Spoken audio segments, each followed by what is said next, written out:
A weathered veteran with calloused hands stares in disbelief at a small metallic key resting in his palm. The words Zurich National engraved on its surface, as a mysterious stranger loads tools into a vintage Porsche parked at the edge of the struggling farm. Just 48 hours earlier, the veteran had been cursing his ancient tractor that chose the worst possible moment to break down, right before a major storm threatened to destroy his first promising harvest in years. Now, as the stranger hands him an envelope containing account details to a Swiss bank holding millions in forgotten war reparations, he must decide whether to accept this life-changing windfall or question the stranger's true motives behind such extraordinary generosity. Before we jump back in, tell us where you're tuning in from, and if this story touches you, make sure you're subscribed, because tomorrow I've saved something extra special for you. Marcus Reed wiped sweat from his brow as the late August sun beat down mercilessly on his 50-acre farm in the rolling hills of western Pennsylvania. At 52, the former Army Ranger still maintained the disciplined physique of his military days, though years of working the land had weathered his once smooth features into a landscape of lines that told stories of both hardship and resilience. His hands, once skilled with weapons and tactical equipment, were now permanently stained with soil and calloused from endless hours gripping tools and machinery. The farm, ironically named Second Chance Ranch, represented everything Marcus had poured himself into after leaving the service. Following 3 tours in Afghanistan and an honorable discharge after an IED took partial hearing in his right ear, he had used his modest savings and a VA loan to purchase this struggling property when most of his contemporaries were seeking comfortable positions in security firms or defense contracting. "Damn it all," Marcus muttered, as the John Deere tractor, a 1980s model he'd painstakingly maintained for years, sputtered and emitted an ominous grinding sound before the engine died completely. The timing couldn't have been worse. Weather. Reports predicted a major storm system moving in within 24 hours, threatening the first truly promising wheat harvest he'd cultivated in 3 seasons. The previous years had been brutal for small independent farmers in Westmoreland County. Corporate agricultural conglomerates had systematically purchased failing family farms throughout the region, consolidating them into massive operations that smaller farmers couldn't possibly compete with. Marcus had stubbornly resisted numerous buyout offers, determined to make his venture work despite mounting debts and increasingly difficult weather patterns that scientists attributed to climate change, but locals simply called the worst damn luck. Climbing down from the tractor's cab, Marcus examined the engine with the methodical approach ingrained during his military service. Systematic assessment, identify the problem, develop solutions with available resources. The ranger mentality applied to agricultural challenges, but this mechanical failure exceeded his limited repair skills. The engine's timing belt had snapped, and something in the transmission was clearly damaged, evidenced by the metal fragments visible in the oil. Marcus pulled out his cell phone, already knowing the call would be futile. His usual mechanic, Henry Garland, had retired 3 months earlier, and the nearest agricultural service center was booked weeks in advance, even for regular customers, which Marcus, with his habit of handling repairs himself whenever possible, definitely was not. A glance at the sky confirmed the approaching weather. Dark clouds were forming on the western horizon, still distant but clearly building into the predicted storm system.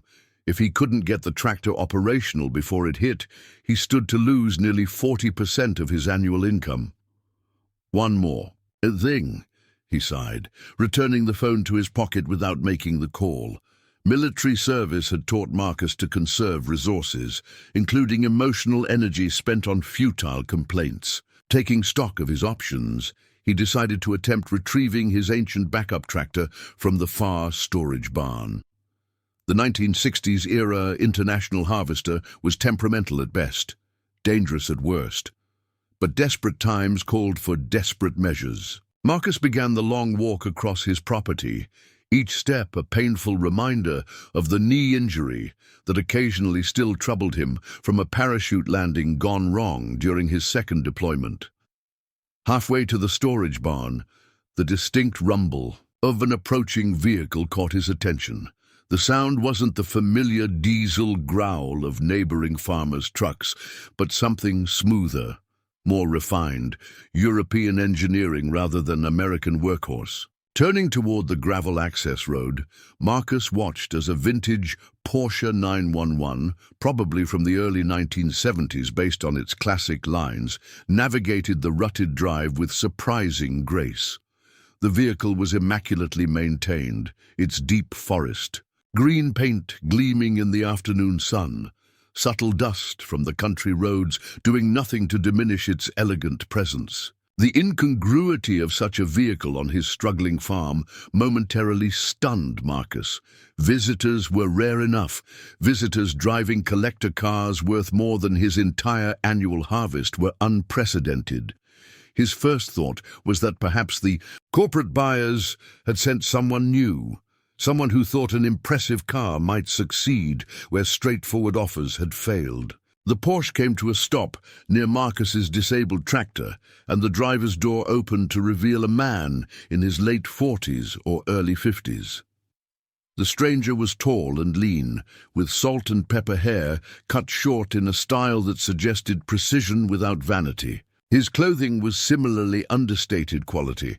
Dark jeans, a light grey button-down shirt with sleeves rolled to the elbows, and boots that were clearly chosen for function rather than fashion.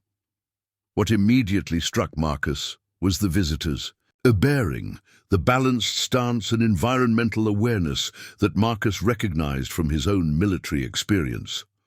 The man moved with the controlled economy of someone who had operated in dangerous environments, his gaze quickly but thoroughly, assessing the surroundings before settling on Marcus with focused attention. Preparing and narrating this story took us a lot of time, so if you are enjoying it, subscribe to our channel. It means a lot to us. Now back to the story. Having trouble? The stranger called, his voice carrying a slight accent that Marcus couldn't immediately place, something European but subtle, as if long residence in America had smoothed its edges. Marcus approached cautiously, ingrained wariness tempering his desperate need for assistance. Tractor's dead. Bad timing with the storm coming. The stranger walked to the disabled John Deere, circling it once before stopping at the open engine compartment. Without asking permission, he leaned in to examine the damage, his movements reflecting familiarity with mechanical systems. "Timing belt's gone, and you've got transmission damage," he stated, confirming Marcus's assessment. "You were running it after the belt snapped?" The observation wasn't accusatory, simply factual, but Marcus felt defensive nonetheless. Didn't have much choice. Needed to get it back to the barn at least. The stranger nodded, accepting this practical necessity without judgment. "I might be able to help. I have tools in my car." Before Marcus could respond, the man was already walking back to the Porsche. The trunk opened to reveal a surprisingly comprehensive collection of mechanical tools organized in custom foam inserts. Not the haphazard assortment of a casual hobbyist, but the deliberately curated kit of a serious mechanic or engineer. "You just happen to carry a full mechanic's set in your Porsche?" Marcus asked, suspicion edging his tone. The stranger smiled slightly as he selected various tools. "The 911 was designed to be maintained by its owner. I never travel without proper equipment. And you just happened to be traveling past my farm when the tractor broke down." This earned a more substantive glance from the stranger. "Nothing happens without reason, Mr. Reed. I was in the area and saw you were having trouble."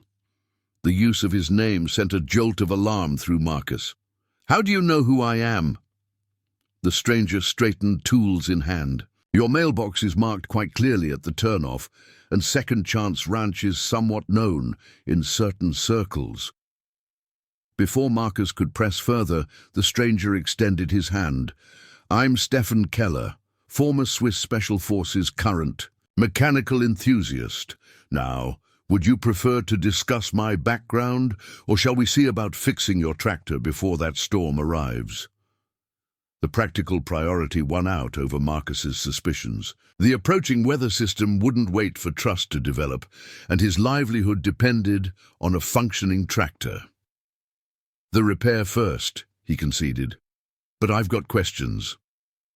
Naturally, Stefan replied, already moving toward the disabled machine with purpose. For the next hour, Marcus watched in growing amazement as Stefan methodically disassembled the damaged sections of the tractor's engine and transmission.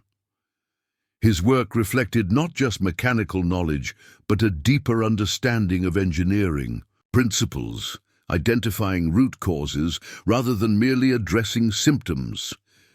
You're not just a hobbyist, Marcus observed, as Stefan isolated the damaged transmission components. I have a background in mechanical engineering, Stefan acknowledged. Without elaboration, this model has a design flaw in the timing system. When the belt fails, it typically damages the transmission linkage unless the operator shuts down immediately, which is rarely practical in field conditions. The assessment was delivered with clinical precision, yet Marcus detected a hint of criticism toward the manufacturer rather than the operator, a subtle solidarity that slightly eased his wariness. As Stefan continued working, clouds gathered more ominously overhead, and the wind began to strengthen. The pressure of the approaching storm added urgency to the repair effort. I don't have replacement parts, Marcus said, watching Stefan examine a particularly damaged gear. Nearest supply is in Greensburg, and they'll be closed by now. Stefan nodded thoughtfully. There are alternatives. From his toolkit, he produced several components that, while not identical to the originals, appeared potentially compatible after modification. These are from a Mercedes industrial generator. The metallurgy is superior, and with slight adaptation, they should function in your John Deere. Those would cost hundreds at a dealership, Marcus noted, increasingly confused by the stranger's preparedness and generosity. I salvage interesting components when opportunities arise, Stefan replied, with that same enigmatic half-smile. Resource conservation is a principle worth honoring.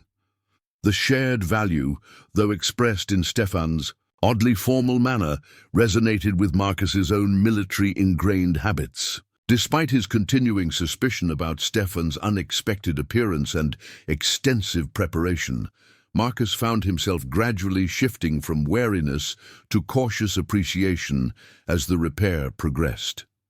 By late afternoon, Stefan had completely disassembled the damaged sections, modified the replacement parts to fit the John Deere's specifications, and begun reassembly with methodical precision. His hands moved with the confident familiarity of someone who had spent countless hours mastering mechanical systems, each motion economical and purposeful. You mentioned Swiss Special Forces, Marcus said during a brief pause while Stefan allowed. Adhesive on a gasket to set. Which unit? Fernspeyer, Stefan replied after a moment's hesitation. Long-range reconnaissance, similar to your Rangers in some respects, though with different operational parameters. The information was offered, without embellishment or the exaggerated details that often characterized false claims of military service. Marcus recognized the authenticity in Stefan's matter-of-fact delivery. Afghanistan? Marcus asked, noticing how Stefan occasionally favored his left side when lifting heavier components. Among other places, Stefan confirmed. Though I suspect our experiences there differed significantly. Swiss neutrality creates unique operational constraints. The oblique reference to Switzerland's complex role in international conflicts suggested a nuanced understanding that went beyond typical military boasting. Marcus found himself increasingly intrigued by his mysterious visitor, even as the practical focus remained on the tractor repair. As Stefan completed the reassembly, the first raindrops began to fall, large, heavy precursors to the predicted downpour. Both men glanced skyward, acknowledging the narrowing window for completing the work. "Almost finished," Stefan assured him, tightening the final bolts with precise torque. "The timing belt is replaced, transmission components upgraded, and I've made a few modifications to prevent this specific failure from recurring." "What kind of modifications?" Marcus asked, his farmer's caution regarding unconventional equipment changes momentarily overriding his appreciation. "A secondary timing system that will allow controlled shutdown if the primary belt fails," Stefan explained. "Military vehicles in harsh environments use similar redundancies. It's not in the John Deere manual, but it's sound engineering." The reference to military applications again highlighted Stefan's unusual background, formal engineering training combined with special forces experience, now being applied to an aging farm tractor in rural Pennsylvania. The incongruity nagged at Marcus even as relief at the nearly completed repair dominated his immediate concerns. With the final connections secured, Stefan stepped back from the engine compartment. "Ready to test?" Marcus climbed into the operator's seat, inserted the key, and held his breath as he turned the ignition. The starter motor engaged, turning the engine over once, twice, and then with a healthy rumble, the diesel engine caught and settled into a smooth idle that sounded better than it had in years. Disbelief and relief mingled as Marcus monitored the gauges. Oil pressure normal, temperature readings starting in the appropriate range, no unusual vibrations or sounds. Not only had Stefan repaired the acute damage, but he appeared to have resolved chronic issues that had plagued the aging machine. Shutting down the engine after confirming its proper function, Marcus descended from the cab as rain began falling more steadily. "I don't know how to thank you," he said, extending his hand to Stefan. "You've saved my harvest and probably my farm." Stefan accepted the handshake with a firm grip.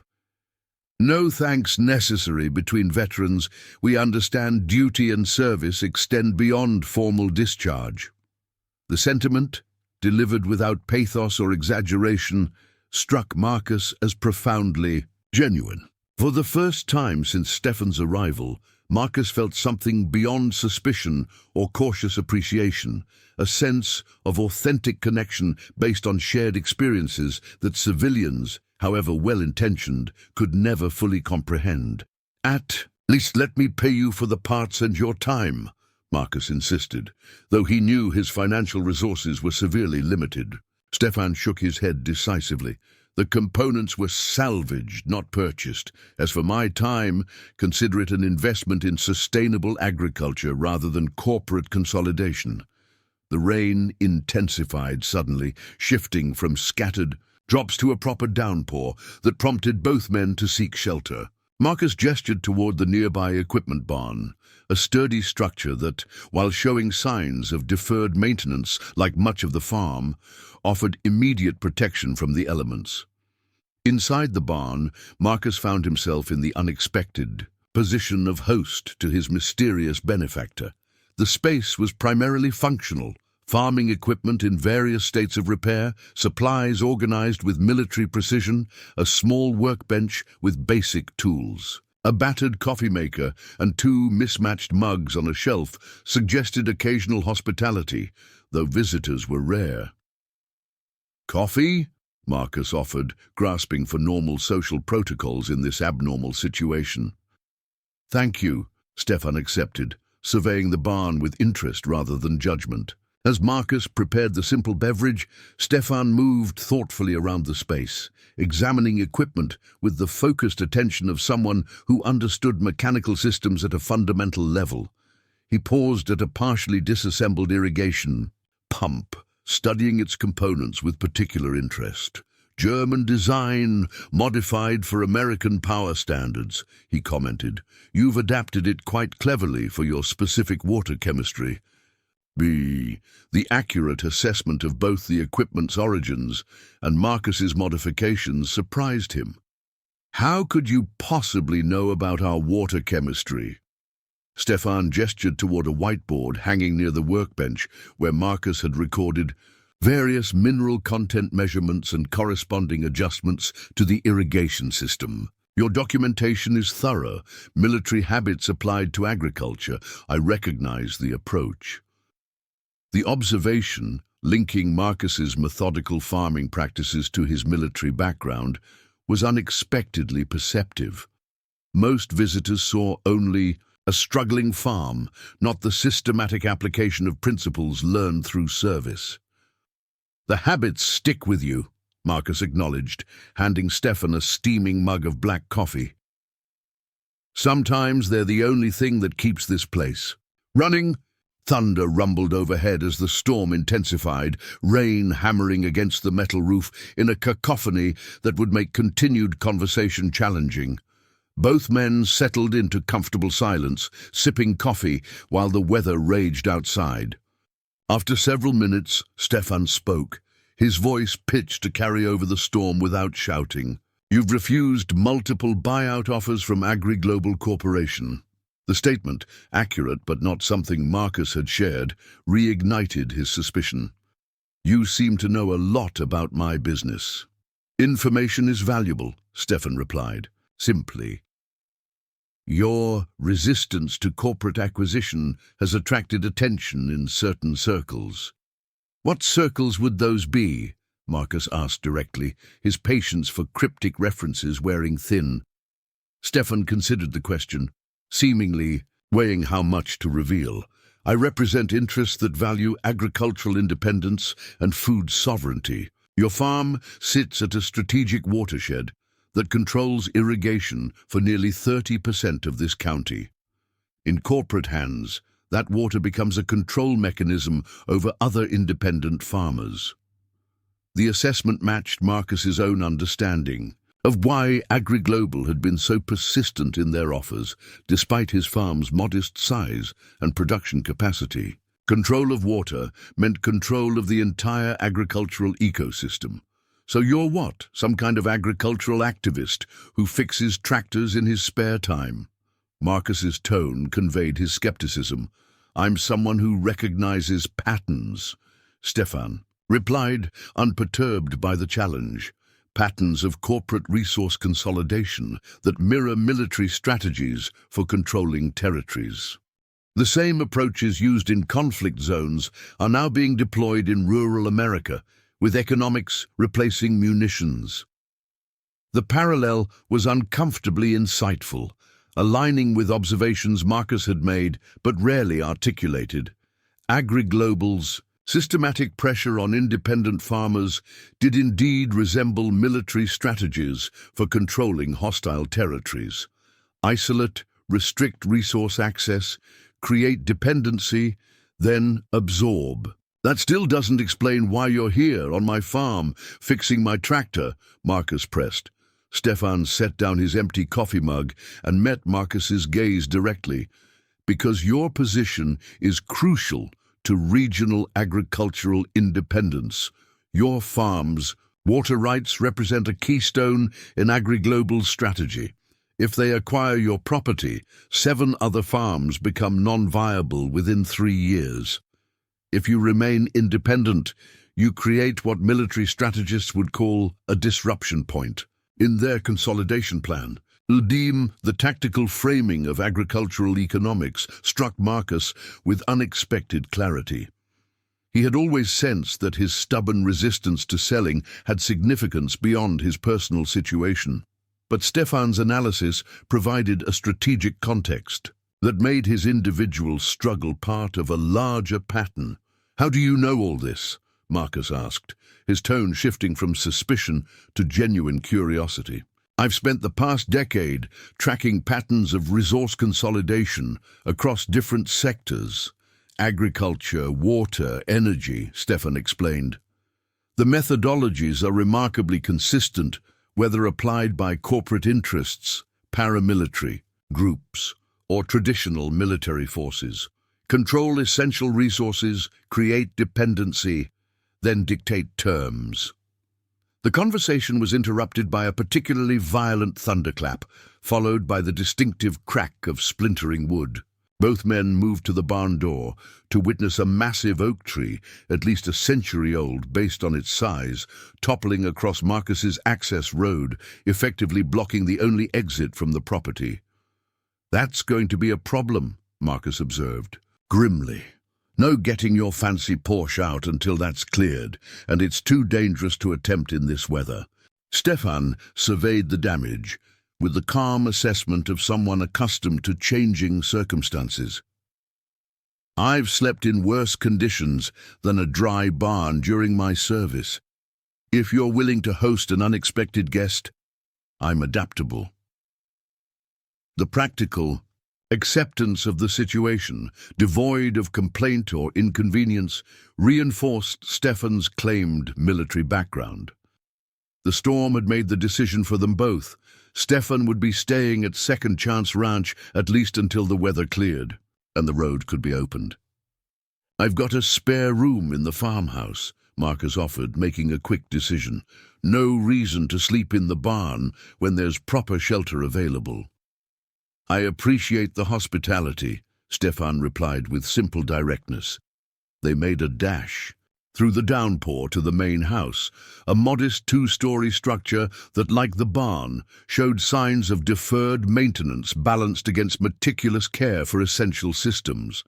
The contrast told a story of prioritized resources that would be familiar to anyone who had managed operations with insufficient supply lines.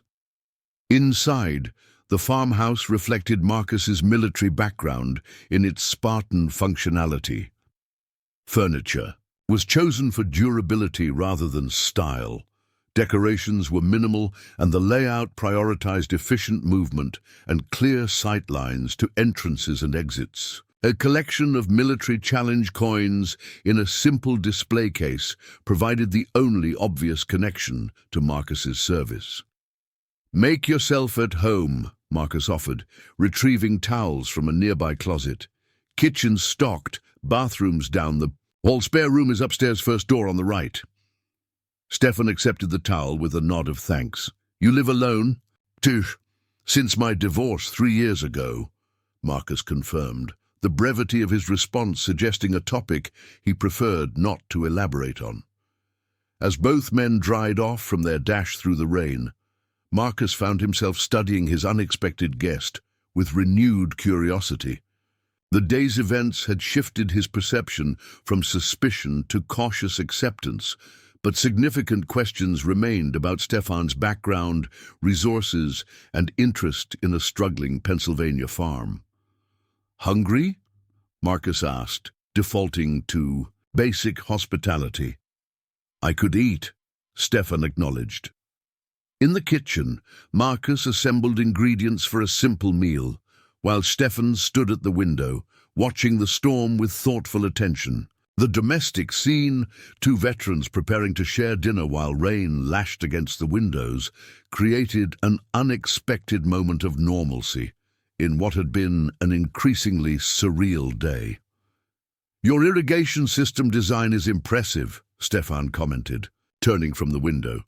"Particularly the gravitational pressure management that reduces electricity requirements." Again, the specific technical knowledge caught Marcus off guard.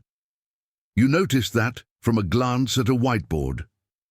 "I notice systems and their optimizations," Stefan replied. "It's both training and inclination. Your approach reminds me of solutions we developed for remote installations in regions with unreliable power infrastructure." As Marcus prepared the meal, a straightforward but hearty beef stew that had been a staple during lean financial periods, Stefan gradually shared more about his background, though always with a precision that suggested careful editing. Born in Switzerland to a mechanical engineer father and physician mother, Stefan had shown early aptitude for understanding complex systems. Military service was compulsory for Swiss men, but Stefan had volunteered for the more demanding Special Forces pathway, serving in a unit specializing in long-range reconnaissance and intelligence gathering. "We operated differently than American Special Forces," he explained as they sat down to eat. "Switzerland's neutrality meant our objectives were primarily information-focused rather than direct action, observing, documenting, analyzing patterns, without intervention." "Until when?" Marcus asked, recognizing the shift in tense that suggested a change in status.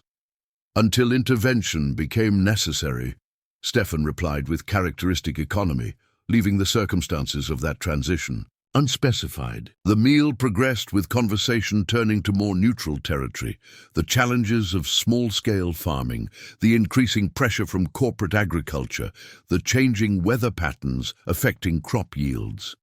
Stefan revealed a surprisingly comprehensive understanding of agricultural economics and environmental factors, his knowledge extending well beyond what would be expected from casual interest. As they finished eating, the storm continued unabated outside, occasional flashes of lightning illuminating the farmhouse in stark bursts. The shared meal had established a tentative rapport between the two veterans, though Marcus remained conscious that Stefan revealed information with strategic precision, always sharing enough to establish credibility without exposing his full background or motives. "You mentioned representing interests that value agricultural independence," Marcus said, returning to their earlier conversation. "What exactly does that mean in practical terms?" Stefan considered the question carefully before responding. "It means recognizing that food production is fundamentally a security issue, not merely an economic one. Nations that lose control of their agricultural systems become vulnerable in ways that transcend market fluctuations." "And how does fixing my tractor fit into that philosophy?" Marcus pressed. "Small interventions at critical points can disrupt larger patterns," Stefan explained. "Your farm's continued independence represents a strategic obstacle to complete corporate control of this region's water resources. Sometimes mechanical assistance is the most direct form of support for broader objectives." The explanation was both logical and oddly insufficient, suggesting layers of motivation that remained unexplored. Before Marcus could probe further, a particularly violent gust of wind rattled the farmhouse windows, and the lights flickered momentarily before stabilizing. "The power grid is vulnerable in these storms," Marcus noted. "Best prepare in case we lose electricity." With practiced efficiency, he gathered emergency lighting, checked the backup generator's fuel levels, and ensured potable water was available, all without conscious thought. The habits of preparation deeply ingrained from military service. Stefan observed these preparations with quiet appreciation, occasionally anticipating needs and positioning supplies appropriately without being asked. The synchronized movement of two people with similar training created an unexpected harmony. In the task, a wordless cooperation that required no explanation or direction. Within minutes, the farmhouse was prepared for potential power loss, and both men returned to the kitchen table where their conversation had been interrupted. "You still haven't fully explained why you're here," Marcus said directly. "Not just in the area, but on my specific farm at precisely the moment my tractor failed. That level of coincidence stretches credibility." Stefan met his gaze with unwavering directness. "There was no coincidence. I came to find you specifically, and the tractor presented an opportunity to establish contact in a manner that demonstrated practical value rather than abstract discussion." The candid admission confirmed Marcus's suspicions while raising new questions. "You were monitoring my farm," Observing patterns, Stefan corrected mildly. AgriGlobal's acquisition attempts have followed a consistent methodology. When equipment failures occur at critical operational moments, their offers typically arrive within 72 hours. The statistical frequency of such correlations exceeds random probability. The implication was clear but extraordinary, that corporate interests might be actively sabotaging equipment to pressure struggling farmers into selling. The suggestion aligned with Marcus's own suspicions over the past year, as mechanical failures had seemed to cluster around financially vulnerable periods. "You're saying my tractor didn't just break down? It was tampered with?" The possibility ignited a cold anger in Marcus that had nothing to do with the storm raging outside. "I found evidence consistent with induced failure rather than normal wear," Stefan confirmed. "The timing belt showed stress patterns typical of chemical degradation, not mechanical fatigue. Someone applied a petroleum-based solvent to accelerate, break down precisely when the harvest would be most vulnerable." The revelation should have seemed paranoid, a conspiracy theory too elaborate to be credible. Yet the methodical precision of Stefan's assessment, combined with Marcus's own experiences with increasingly aggressive acquisition attempts, created a disturbing plausibility. "Why would you care?" Marcus asked, the fundamental question that had haunted their entire interaction. What stake does a Swiss former Special Forces operative have in a Pennsylvania farm's independence? Stefan's expression shifted almost imperceptibly, suggesting an internal calculation about how much to reveal. After a moment's consideration, he reached into his pocket and withdrew a small object, placing it on the table between them. It was a key, not the oversized equipment keys of farm machinery, but a smaller, more precisely crafted metal object with an unusual pattern of grooves and the words Zurich National engraved on its surface. "Because some debts transcend borders and generations, Mr. Reed," Stefan said quietly, "and tomorrow, when the storm clears, I believe it's time those debts begin to be repaid."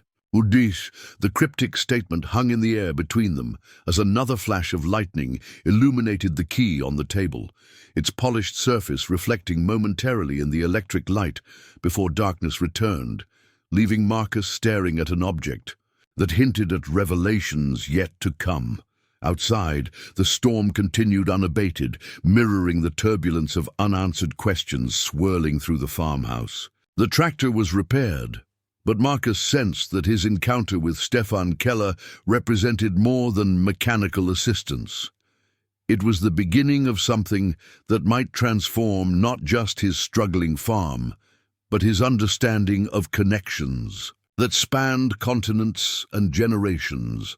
As rain lashed against the windows and thunder rolled across the Pennsylvania countryside, two veterans from different nations sat in contemplative silence, united by shared experiences of service and sacrifice, while a small metal key rested between them, promising answers when morning came. Morning arrived with tentative sunlight filtering through storm clouds that were slowly moving eastward. The rain had subsided to a gentle patter, though evidence of the night's violence was visible in scattered branches and debris across the farmyard. Marcus woke at first light, military habits persisting despite the years of civilian life, and found Stefan already awake in the kitchen, preparing coffee with the quiet efficiency that seemed to characterize all his actions. "The access road is still blocked," Stefan reported without preamble. "I checked at dawn. The fallen oak will require chainsaw work before vehicles can pass." Marcus nodded, accepting the offered mug of coffee. "I've got equipment for that. Once the rain stops completely, we can clear it." The two men settled into a moment of companionable silence, drinking coffee while watching the landscape gradually emerge from shadow as daylight strengthened. The farm, despite its obvious financial struggles, possessed a rugged beauty. Rolling fields bordered by woodlands, a small stream cutting through the eastern boundary, hills rising in the distance creating a natural enclosure that felt both protective and isolating. "You mentioned debts last night," Marcus said finally, his gaze shifting to the mysterious key that now sat on the kitchen counter between them.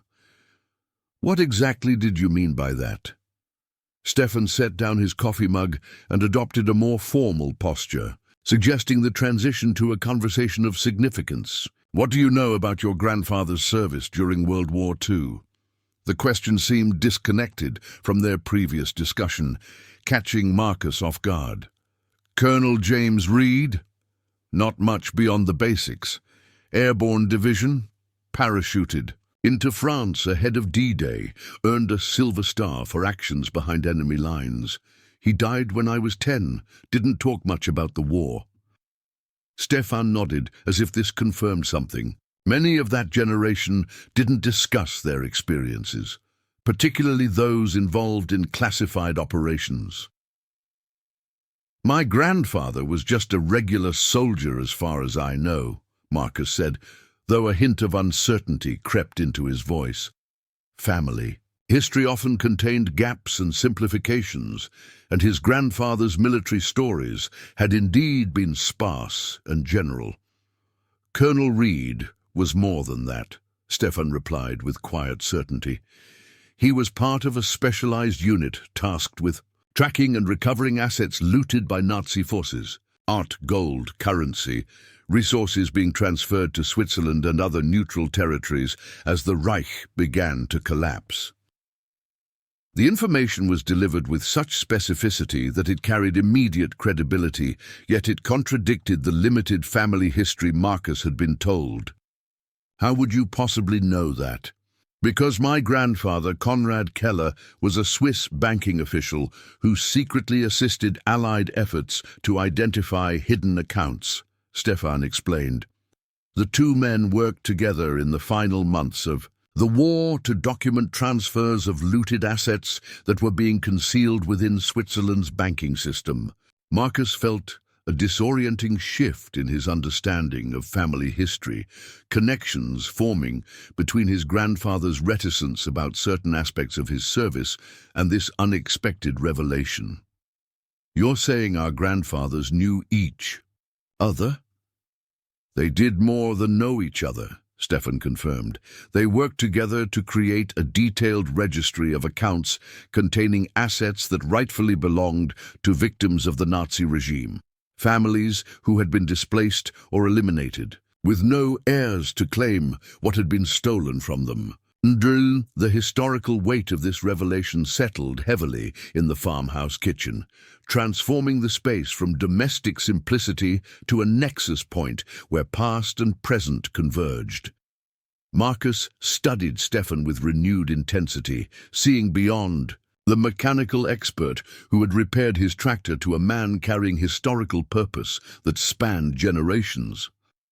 "What does this have to do with my farm in 2025? Marcus asked directly. Stefan retrieved a leather portfolio from his bag that had been set aside during the previous night's storm. From it, he extracted several documents, some appearing to be historical records on aged paper, others more recent printouts with banking information and legal terms. "Your grandfather and mine created a trust agreement," Stefan explained, laying out the documents methodically. "They agreed that unclaimed assets, those belonging to victims with no surviving heirs, would remain in Swiss accounts for 75 years. After that period, if still unclaimed, these resources would be redirected toward causes that opposed the same forces of centralized control and exploitation that characterized the fascist regimes they had fought against." "That's quite a claim," Marcus said, caution tempering his growing fascination with this unexpected historical connection. "The documentation is comprehensive," Stefan continued, indicating the papers arranged before them. "Swiss banking law protected these accounts from external investigation, while my family maintained discreet oversight across 3 generations. The 75-year protection period ended last month." Marcus scanned the documents with growing astonishment, authentication seals, bank correspondence, legal attestations, and more recently, account statements showing sums that made his breath catch in his throat. The figures represented wealth beyond anything he had ever contemplated. Millions, in modern currency value, accumulated through decades of protected interest and investment returns. "And you're saying some of this belongs to my family?" Marcus asked, struggling to integrate this extraordinary possibility into his understanding of his precarious financial reality. "Not exactly," Stefan corrected carefully.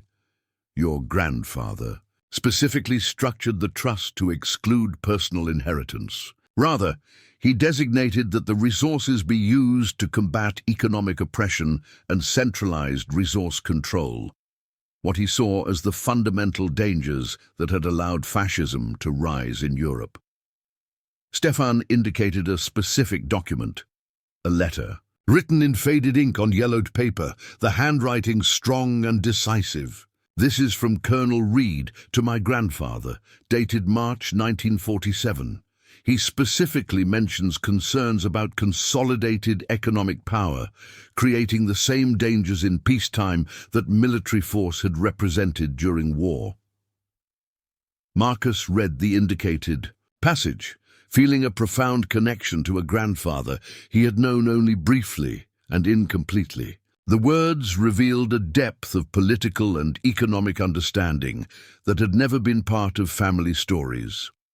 The war against fascism cannot be truly won if we allow economic control to concentrate in ways that mirror the political control we fought against. Freedom requires distributed power in government, in military authority, and in economic resources. I fear we may win the military conflict only to lose the longer battle for genuine liberty through economic means. The philosophical clarity and foresight displayed in his grandfather's private correspondence created an unexpected sense of continuity between his own resistance to corporate agricultural consolidation and a family legacy he had never fully understood. "This is why AgriGlobal's interest in your farm has significance beyond local agricultural economics," Stefan explained, connecting historical concerns to present circumstances. "Your water rights represent a crucial resource checkpoint. The same strategic approach that concentrated power in 1930s Europe is being applied to rural America through corporate resource consolidation."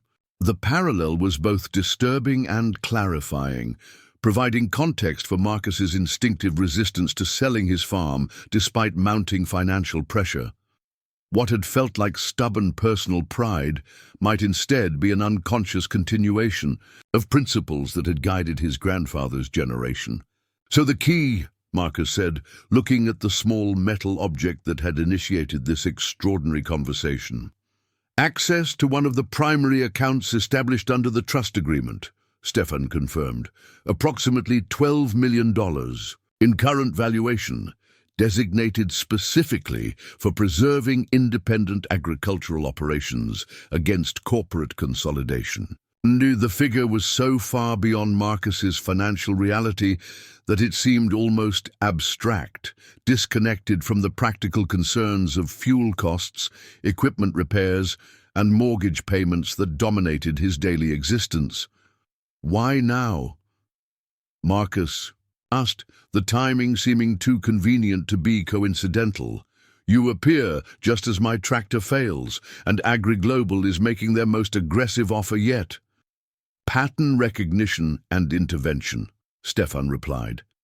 "My family has monitored potential applications for these resources for decades. Your situation represents an optimal alignment: strategic water rights, proven resistance to corporate acquisition, military service connection to the original trust creators, and multiple indicators of deliberate corporate interference with your operations." The last point rekindled Marcus's anger from the previous night's revelation about potential tampering with his equipment. "You still haven't provided proof that my tractor was sabotaged." In response, Stefan retrieved his phone and displayed a series of microscopic photographs. These images show the chemical deterioration pattern on your timing belt. The degradation signature is consistent with controlled application of petroleum distillates designed to accelerate rubber breakdown, a technique originally developed for covert equipment sabotage during the Cold War. The evidence, presented with clinical precision, transformed what might have seemed paranoid conspiracy into documented tactical action. Marcus felt cold fury building as he contemplated the deliberate nature of his equipment failure. Not random misfortune, but calculated pressure applied at his most vulnerable moment. "And you believe AgriGlobal is behind this?" he asked, his voice tight with controlled anger. "Not directly," Stefan clarified. "Corporations maintain operational distance from such tactics.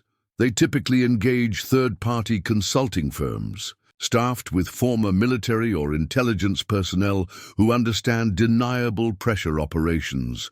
The corporation simply monitors local conditions and times their acquisition offers to coincide with moments of maximum vulnerability." The methodology described matched Marcus's military understanding of asymmetric operations, applying precise pressure at vulnerability points rather than direct confrontation. It was disturbingly familiar, the same approach he had both implemented and defended against during his service, now being deployed against civilian agricultural operations.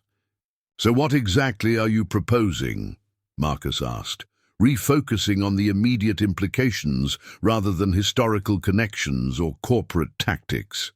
Stefan gestured toward the documents and the key. "That you accept stewardship of these resources and deploy them according to the original trust intentions, preserving independent agricultural operations against consolidated control." "By doing what? Buying up farms myself?" The irony of potentially becoming another form of consolidation wasn't lost on Marcus. "Not ownership, partnership and preservation," Stefan corrected. "The structure would be a cooperative supporting infrastructure development that benefits multiple independent operations, shared equipment pools, processing facilities, distribution networks, the elements that corporate agriculture monopolizes to create dependency." The vision aligned with ideas Marcus had considered but dismissed as financially impossible, creating systems that would allow small farms to achieve the operational efficiencies of larger entities while maintaining independent ownership and decision-making authority. "This sounds like socialism," Marcus observed with a slight smile, knowing how such concepts were typically received in rural Pennsylvania. "Your grandfather called it distributed capitalism in his correspondence," Stefan replied, matching Marcus's wry tone. He believed genuine free markets required preventing excessive concentration of resources, whether by government or corporate entities.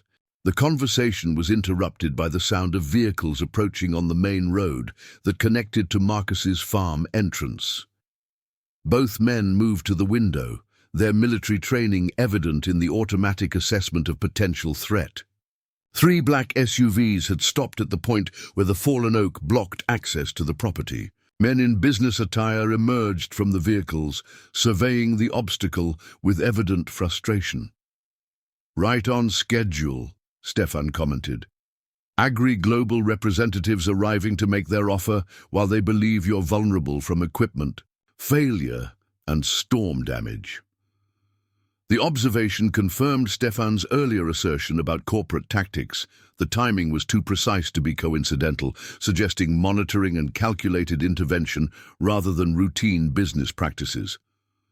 "They can't get past the tree," Marcus noted, watching the corporate representatives confer among themselves. "Which gives us time to discuss your decision regarding the trust resources," Stefan replied, returning his attention to the documents spread across the kitchen table. "What Colonel Reed and my grandfather created was meant precisely for moments like this, when concentrated power targets strategic resources using asymmetric pressure. Marcus considered the extraordinary convergence of past and present, family, legacy and current crisis, theoretical principles and practical application. The decision before him wasn't simply about accepting unexpected financial resources, but about embracing a purposeful continuation of resistance against centralized control that connected his grandfather's wartime service to his own struggle to maintain agricultural independence. "If I accept this," Marcus said carefully, "I need absolute certainty about its legitimacy. I won't be involved in anything questionable, regardless of historical justification." The documentation is comprehensive and validated by current Swiss banking authorities, Stefan assured him, indicating several modern legal attestations among the documents. Everything has been maintained with meticulous attention to legal requirements across multiple jurisdictions. My family has ensured this across 3 generations.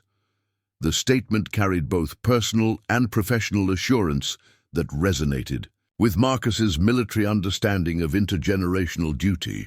Some missions extended beyond individual service periods, requiring continuous commitment across decades, even lifetimes.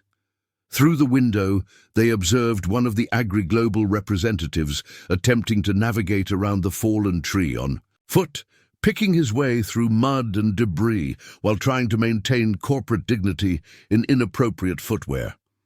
"We should make a decision before they reach the house," Stefan advised. Marcus studied the key on the table, small, precisely crafted, and representing an extraordinary convergence of historical purpose and present opportunity.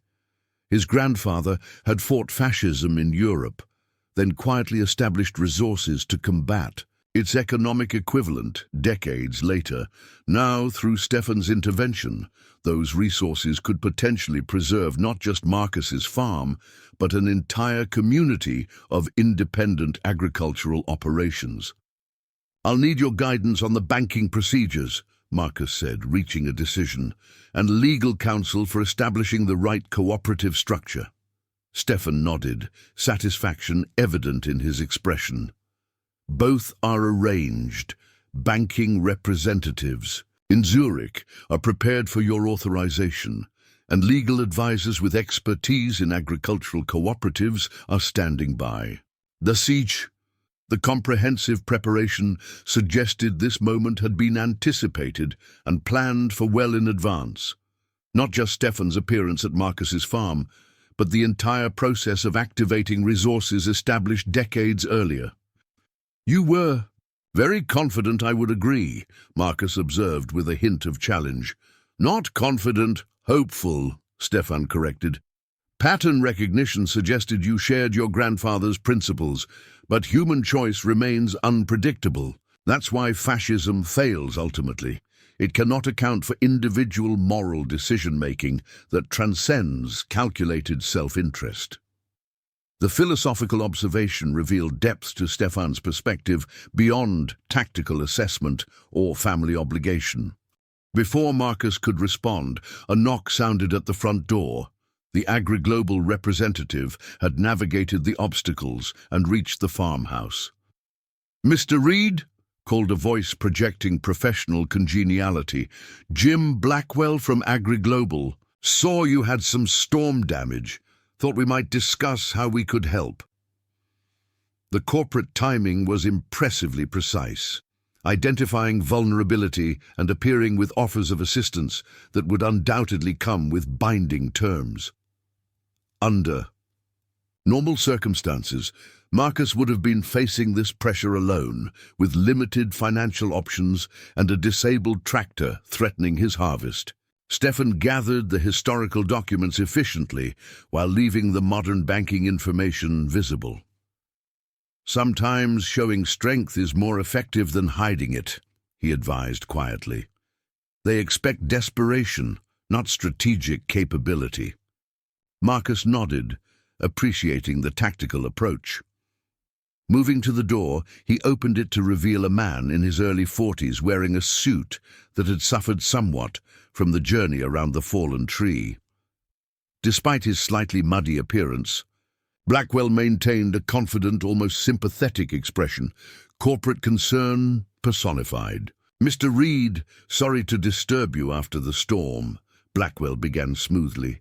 "We noticed the road blockage and your equipment issues. AgriGlobal has resources that could help address these immediate challenges while we discuss longer-term possibilities for your property." The approach was skillfully calibrated, offering immediate assistance while establishing dependency, exactly the pattern Stefan had described in historical contexts. Marcus felt a clarity of purpose crystallize as he recognized tactics his grandfather had opposed in different forms decades earlier. "Actually," Marcus replied with deliberate calm, "my equipment is fully operational and I have contractors coming to clear the road this morning, but please come in. My associate and I were just discussing investment strategies for agricultural preservation in this region." The term associate, coupled with the visible banking documents on the table, created an immediate shift in Blackwell's assessment. Confusion flickered briefly across his features as he stepped into the farmhouse and noticed Stefan, whose composed presence and quality clothing suggested something very different from a struggling farmer's typical connections. "Jim Blackwell, AgriGlobal Regional Acquisitions," he introduced himself to Stefan, commercial instinct automatically extending his hand. "Stefan Keller, Zurich Strategic Investments," Stefan replied, accepting the handshake with professional courtesy, while offering a designation that was technically accurate if strategically ambiguous. The introduction had immediate impact. Blackwell's expression registered recalibration as he processed the unexpected presence of European financial interests in what should have been a straightforward distressed property acquisition. "I wasn't aware you were working with international investors, Mr. Reed," Blackwell said, his tone maintaining pleasantness while his eyes darted to the banking documents visible on the table. "Recent development," Marcus replied simply. "Mr. Keller represents interests concerned with maintaining agricultural independence and water sovereignty in regions targeted for corporate consolidation." And the directness of this statement, acknowledging awareness of strategic acquisition patterns rather than accepting the pretense of routine business operations, further disrupted Blackwell's prepared approach. Corporate representatives relied on information asymmetry, where they understood the larger strategic context, while individual farmers perceived only their isolated circumstances. "AgriGlobal is committed to rural development and agricultural sustainability," Blackwell responded, with practiced sincerity. "Our acquisition offers reflect fair market value, with generous terms for transitioning landowners." "Interesting perspective," Stefan commented mildly. "Though market value calculations become complicated when deliberate pressure tactics create artificial distress conditions, don't they?" The observation, delivered as casual conversation rather than direct accusation, landed with precision. Blackwell's professional composure faltered momentarily, his gaze shifting between Marcus and Stefan with new wariness. "I'm not sure what you're implying," he replied carefully. Marcus gestured toward the kitchen. "Coffee, Mr. Blackwell? We were just reviewing some historical documentation about patterns of resource consolidation. There are fascinating parallels between economic strategies in 1930s Europe and current corporate acquisition methodologies in rural America." The invitation was politely issued but deliberately disconcerting, linking current business practices to historical contexts that carried unavoidable negative connotations. Blackwell hesitated, clearly reassessing the situation that had abruptly transformed from routine acquisition opportunity to something entirely unexpected. "Perhaps another time," he demurred, professional training reasserting control over his momentary uncertainty.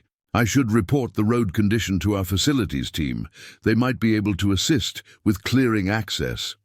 "Not necessary," Marcus assured him. "As I mentioned, we have resources arranged. but I appreciate AgriGlobal's concern about road access to my property. The emphasis on my property was subtle but clear. Ownership and control remained firmly established despite corporate interest. Blackwell recognized the shift in negotiating position, his expression settling into professional neutrality that masked whatever recalculations were occurring behind his corporate facade. "I'll leave my card," he offered, reaching for his wallet. "When you're ready to discuss mutually beneficial opportunities, AgriGlobal remains interested in your property's potential." Marcus accepted the business card with relaxed confidence. That would have been impossible 24 hours earlier. "I'll keep that in mind, though our current development plans are focused on cooperative infrastructure rather than ownership transfer." The casual reference to development plans created another moment of visible reassessment in Blackwell's demeanor. What had been considered a vulnerable acquisition target was suddenly presenting as an entity with strategic planning capability and apparent financial backing. After Blackwell's departure, his return journey around the fallen tree considerably less dignified than his arrival. Marcus and Stefan watched from the window as the corporate representatives conferred briefly before returning to their vehicles. "They'll accelerate their timetable now," Stefan observed. "Once they report European investment interest, AgriGlobal will likely attempt more aggressive approaches, potentially including legal challenges to water rights or access easements." Marcus nodded, battlefield assessment applying naturally to corporate tactics.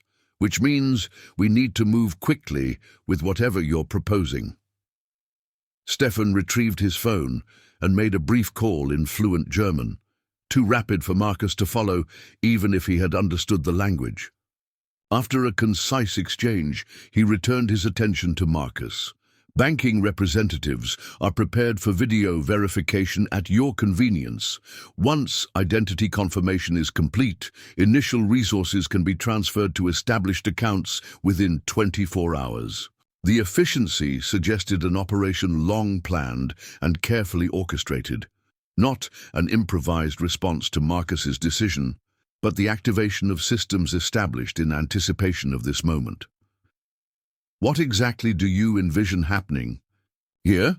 Marcus asked, still struggling to fully conceptualize how historical trust resources might translate into practical agricultural preservation. In response, Stefan unfolded a detailed map of Westmoreland County, highlighting watersheds, property boundaries, and infrastructure connections. Phase 1 would establish a regional equipment cooperative, modern machinery available to member farms, maintained by qualified mechanics like your neighbor Henry Garland, who was forced into retirement when independent operations could no longer afford his services. Denis, the specificity of local knowledge, including details about Marcus's former mechanic, reinforced the comprehensive research underlying Stefan's proposal. Phase 2 would develop processing and distribution infrastructure owned by farm members rather than corporate interests, Stefan continued, indicating potential locations. When farmers control processing, they retain greater profit margin and market flexibility. When corporations control processing, they create artificial price pressures at both production and distribution points. The analysis aligned with Marcus's own observations about how corporate consolidation had systematically extracted value from agricultural communities. Farmers received decreasing compensation for production while facing increasing costs for services formerly provided within the community. And Phase 3, Stefan concluded, would establish water management systems based on sustainable community access rather than privatized control. Your property's watershed position is crucial for this component, which is precisely why AgriGlobal has targeted it so persistently. The comprehensive vision transformed what had initially seemed a matter of personal financial survival into a potential regional revitalization, preserving not just individual farms, but the interconnected systems that allowed agricultural communities to function independently. This is far beyond what I imagined when you first mentioned historical connections, Marcus admitted, the scope of possibility expanding his perspective from immediate farm concerns to broader principles of economic independence. Your grandfather understood that genuine liberty requires economic foundations, Stefan replied. The resources he helped secure were never intended merely for personal benefit, but for preserving the distributed systems that prevent concentrated power, whether governmental or corporate. The philosophical framing resonated with Marcus's own values, though he had never articulated them in such historical context. His resistance to selling had been instinctive rather than ideological, a stubborn determination to maintain independence without fully understanding its broader significance. I should be skeptical, Marcus said frankly. This arrives too perfectly timed, too comprehensively planned, too precisely aligned with my situation. In military terms, it would trigger immediate suspicion of information operations or psychological manipulation. Stefan nodded, accepting the reasonable caution. Skepticism is appropriate. I've provided documentation, but verification remains essential. Call the Swiss banking authorities directly. Consult independent legal counsel before signing anything. Authenticate historical records through proper channels. The encouragement of thorough verification rather than pressured acceptance further. Distinguish Stefan's approach from corporate tactics that relied on information asymmetry and decision pressure. Through the window, they observed AgriGlobal's vehicles departing down the main road, black SUVs moving with corporate purpose back toward more hospitable environments. Their departure symbolized a temporary reprieve, but both men recognized it represented strategic reassessment rather than abandoned interest. They'll be back with different tactics, Marcus noted. Yes, Stefan agreed. But the question is whether they'll return to find a vulnerable individual or a community with renewed capability for independent operation. The distinction crystallized Marcus's decision. Individual resistance could be isolated and overcome through targeted pressure and resource exhaustion. Collective resilience through shared infrastructure and strategic resource management presented a fundamentally different challenge to corporate consolidation strategies. Let's make that verification. Call to the banking authorities, Marcus said, reaching for the key that represented both family legacy and future possibility. Then we'll need to clear that road and talk to some neighbors about the future of farming in this valley. Stefan nodded with quiet satisfaction. Your grandfather would recognize that approach. Different battlefield, same principles. Identify critical terrain, secure key resources, establish mutual support positions. The observation connected military service across generations to present circumstances in ways Marcus had never considered. The tactical thinking, developed through battlefield experience, now applied to preserving economic independence against different forms of centralized control. As morning sunlight strengthened across the farm, burning away storm remnants and illuminating possibilities that had been obscured by financial pressure and isolation, Marcus felt a profound connection to both past and future. The tractor repair that had initially seemed mere mechanical assistance was revealing itself as the first step in reconstructing systems of independence that transcended individual survival. The key to a Swiss bank account represented more than unexpected financial resources.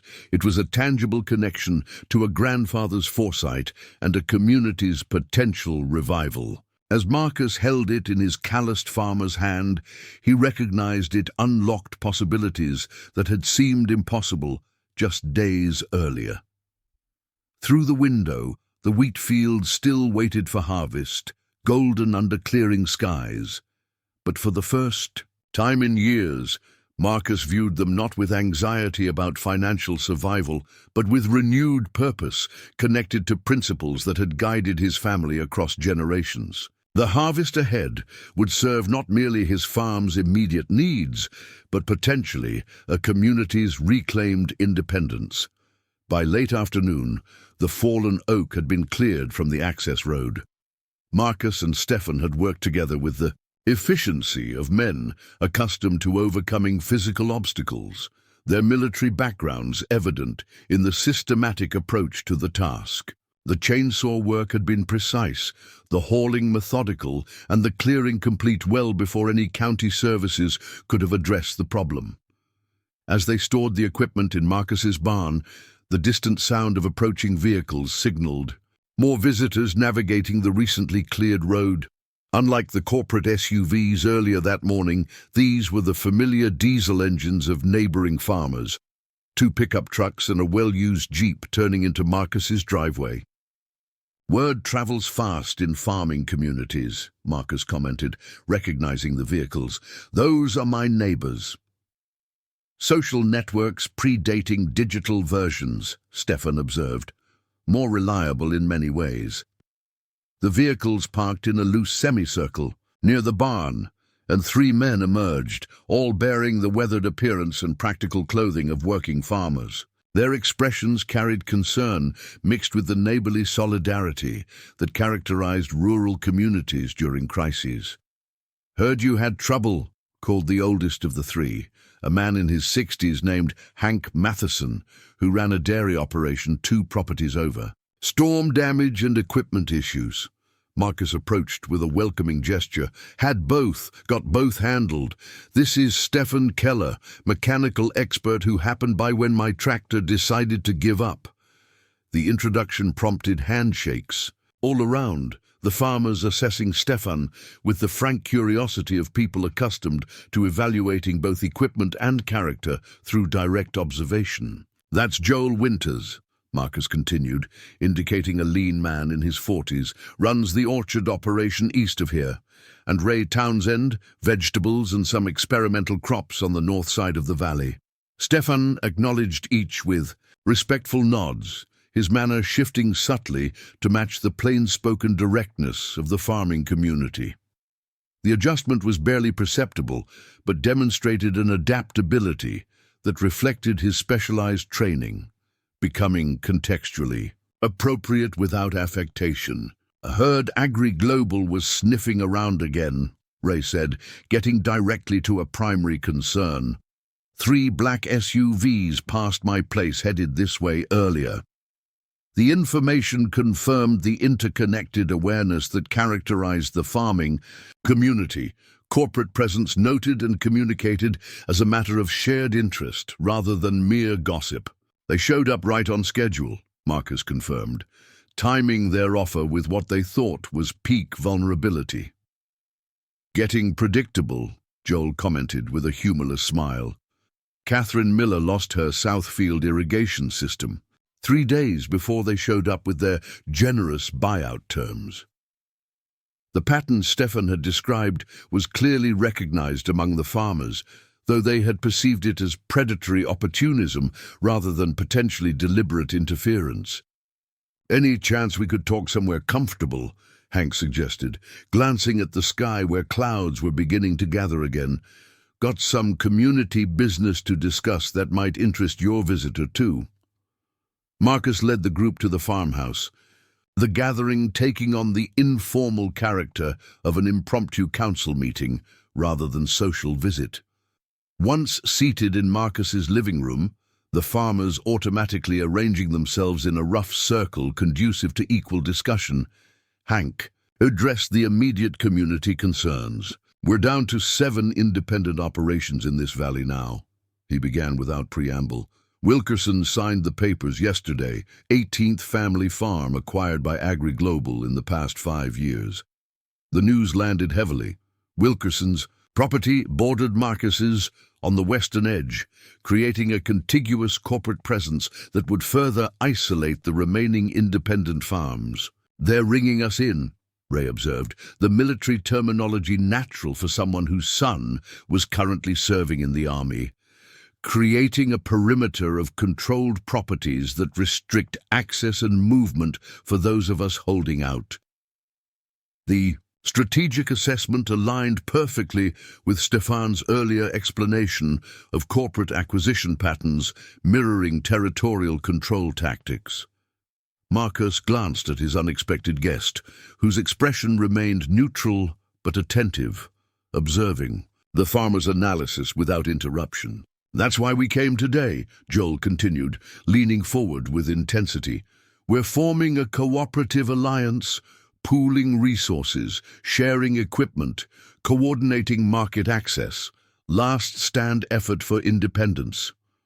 Started the paperwork last week," Hank added. "Legal structure that gives us collective bargaining power with processors and distributors while maintaining individual ownership of our land."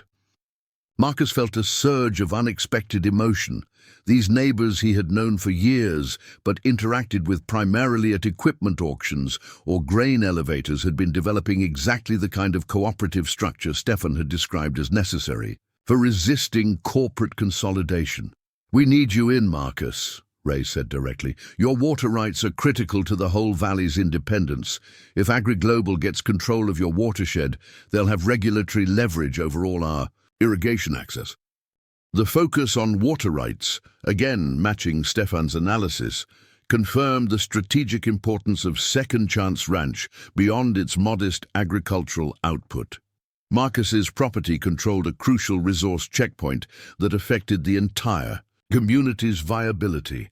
"What resources are you working with?" Stefan asked, his first contribution to the conversation carefully timed and precisely relevant. The farmers exchanged glances, collective caution regarding an outsider's inquiry into financial matters balanced against the practical necessity of transparency among potential allies. "Pooled equipment fund of about 80,000, Hank replied, after a moment's consideration. "Legal defense reserve of 30,000 for inevitable water rights challenges. Processing equipment cooperative in early planning stages, but underfunded."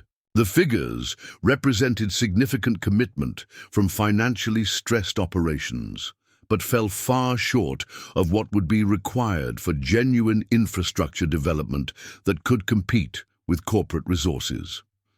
"And what time horizon are you operating under?" Stefan continued, his questions structured with analytical precision. 12 to 18 months before next corporate consolidation push," Joel answered, his tone suggesting this was an optimistic estimate. "After that, we lose critical mass of independent operations for collective bargaining leverage." The assessment aligned with military strategic thinking, identifying sustainability thresholds and resource depletion timelines with clear-eyed realism. These farmers understood their tactical situation with the same pragmatic clarity that characterized battlefield analysis. Marcus made a decision, exchanging a brief glance with Stefan that conveyed alignment rather than seeking permission. "I'm in with the cooperative," he stated firmly, "and I may have access to resources that could significantly expand our capability and timeline." The deliberate ambiguity regarding these resources maintained operational security while establishing commitment to the collective effort. The approach reflected Marcus's military training, confirming alliance without revealing tactical assets prematurely. "What kind of resources?" Ray asked, understandable skepticism in his expression. Marcus gestured toward Stefan. "Mr. Keller represents interests specifically focused on preserving agricultural independence against corporate consolidation. Our families have historical connections related to this purpose." The careful framing, technically accurate while strategically limited, allowed Stefan to control what specific information might be appropriate to share at this stage.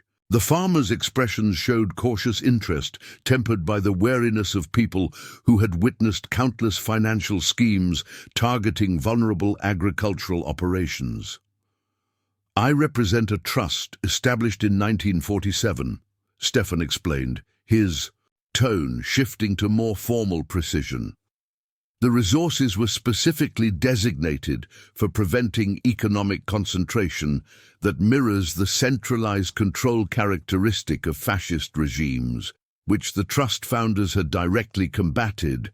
During World War II, the historical framing altered the farmers' assessment, their expressions reflecting recognition of principled purpose rather than mere financial opportunity.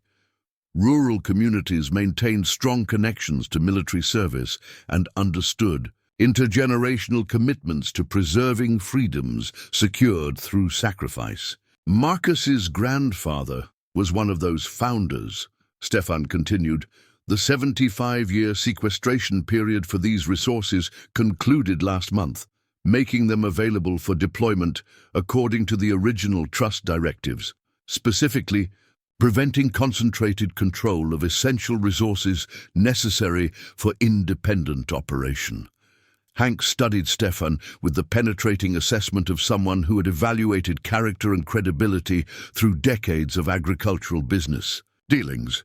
You're saying there's financial backing available for our cooperative from some World War II trust fund? I'm saying there are resources designated precisely for the situation this valley faces, Stefan clarified. Preventing corporate monopolization of water rights and agricultural infrastructure through support of independent cooperative structures, exactly what you've already begun organizing. The alignment between the Farmers' Grassroots Initiative and the Trust's historical purpose created a moment of possibilities, expanding beyond what any of them had imagined individually. Marcus watched his neighbors process this unexpected development, their expressions shifting from cautious skepticism toward tentative hope. How much are we talking about? Joel asked directly, the practical question natural for someone accustomed to calculating crop yields and profit margins with precision. Initial deployment capacity of approximately $12 million, Stefan replied without emphasis, as if discussing routine equipment specifications rather than a transformative sum. The figure created momentary silence in the farmhouse living room. For men accustomed to operating with carefully managed loans and razor-thin margins, the amount represented capability beyond their planning horizons. That's, Ray began, then paused, recalibrating his response. That would change everything. It would provide implementation capacity for systems you've already conceptualized, Stefan corrected carefully. The vision and operational knowledge must come from the community. The resources simply enable execution at appropriate scale and timeline.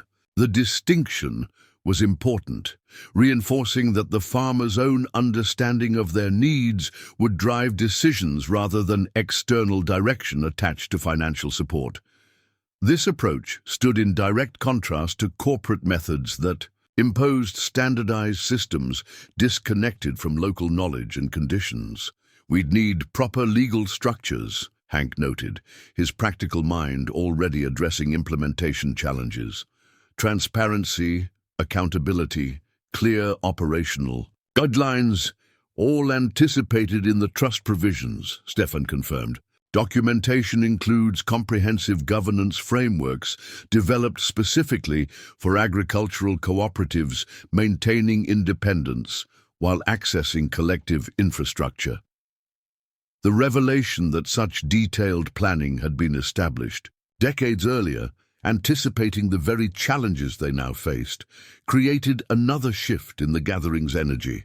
What had begun as a desperate alliance of dwindling independent farmers was potentially transforming into activation of a long-established resistance system with substantial resources. This seems, Joel hesitated, searching for appropriate words, almost too perfectly aligned with our situation, like something from a movie rather than real life. Stefan nodded, acknowledging the natural skepticism. Your grandfather would have said the same about finding himself fighting across Europe in the 1940s, he responded, addressing Marcus rather than directly challenging Joel's hesitation. Reality sometimes aligns in ways that narrative would reject as implausible. The observation carried historical perspective that resonated within the farmhouse living room. These men operated in direct contact with fundamental realities, weather patterns, soil conditions, mechanical systems that often defied predictability, while following deeper patterns recognizable only through experience and observation. "What would this mean practically?" Ray asked, bringing focus back to immediate implications for our cooperative plans. Marcus took the lead, recognizing that his position as both community member and connection to the trust resources created a bridging responsibility. "It means we could implement immediately, rather than incrementally," he explained. "Full equipment sharing program, processing facilities under cooperative ownership, distribution networks independent of corporate channels. Water rights protection through infrastructure development that establishes usage precedents," Stefan added. "Legal defense resources for inevitable corporate challenges, and documentation systems that preserve traditional knowledge alongside technological implementation."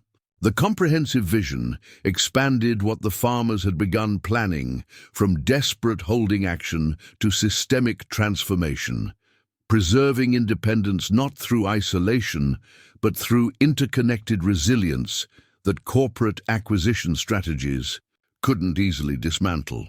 "I need to verify all this," Hank stated plainly, his caution born of decades watching financial schemes target farming communities during vulnerable periods.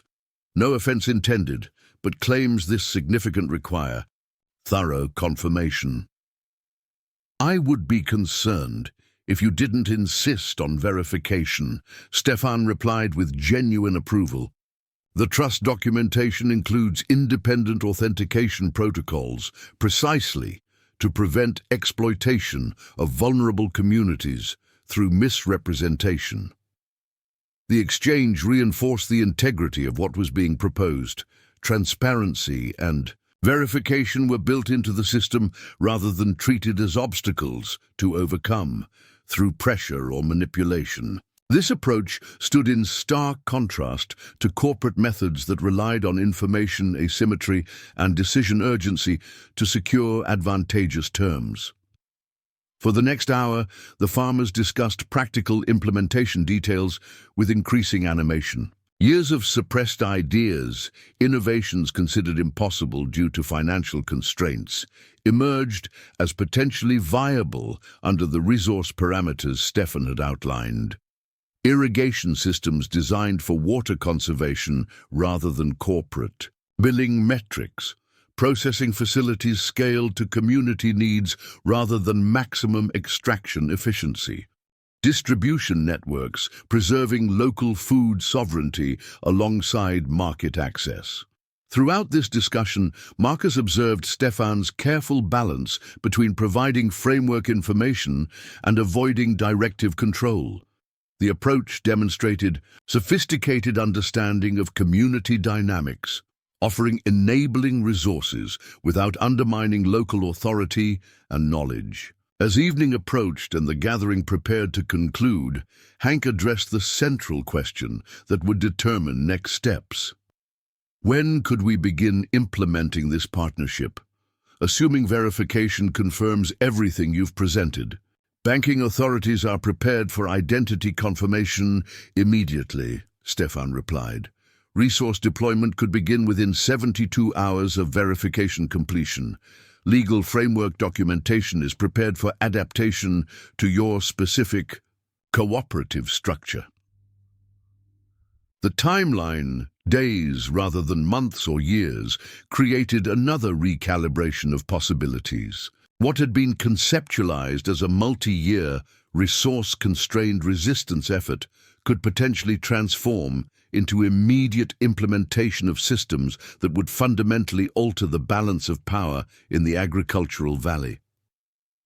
"We need to inform the others," Joel said, referring to the remaining independent farmers who hadn't been present for this extraordinary discussion. "If this is real, everyone needs to understand the opportunity and responsibility it represents." "Carefully," Ray cautioned. Corporate interests have monitoring systems throughout the community. Information control will be crucial until implementation begins. The tactical assessment reflected the reality of their situation, not merely economic competition, but strategic resistance against sophisticated opposition with substantial intelligence-gathering capability. These farmers had adapted military-grade operational security to agricultural contexts through necessity rather than paranoia.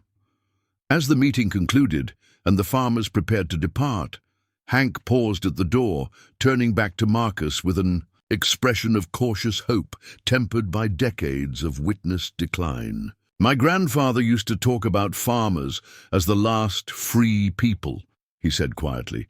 "Said independence was rooted in the land itself, in growing food that sustained communities rather than corporations." The observation connected present circumstances to historical understanding across generations, a continuity of purpose that transcended individual lifespans. Marcus nodded, feeling the weight of both legacy and possibility in equal measure. "My grandfather apparently felt the same," he replied, "though I never understood the full extent of his commitment until today." After the farmers departed, Marcus and Stefan stood on the porch, watching the vehicles navigate the cleared access road back toward their respective properties. The gathering clouds suggested more rain approaching, but the immediate atmosphere held a quality of anticipation rather than apprehension. "They adapted quickly to extraordinary information," Stefan observed. "Military assessment would classify them as high-value strategic assets based on adaptability and local knowledge integration."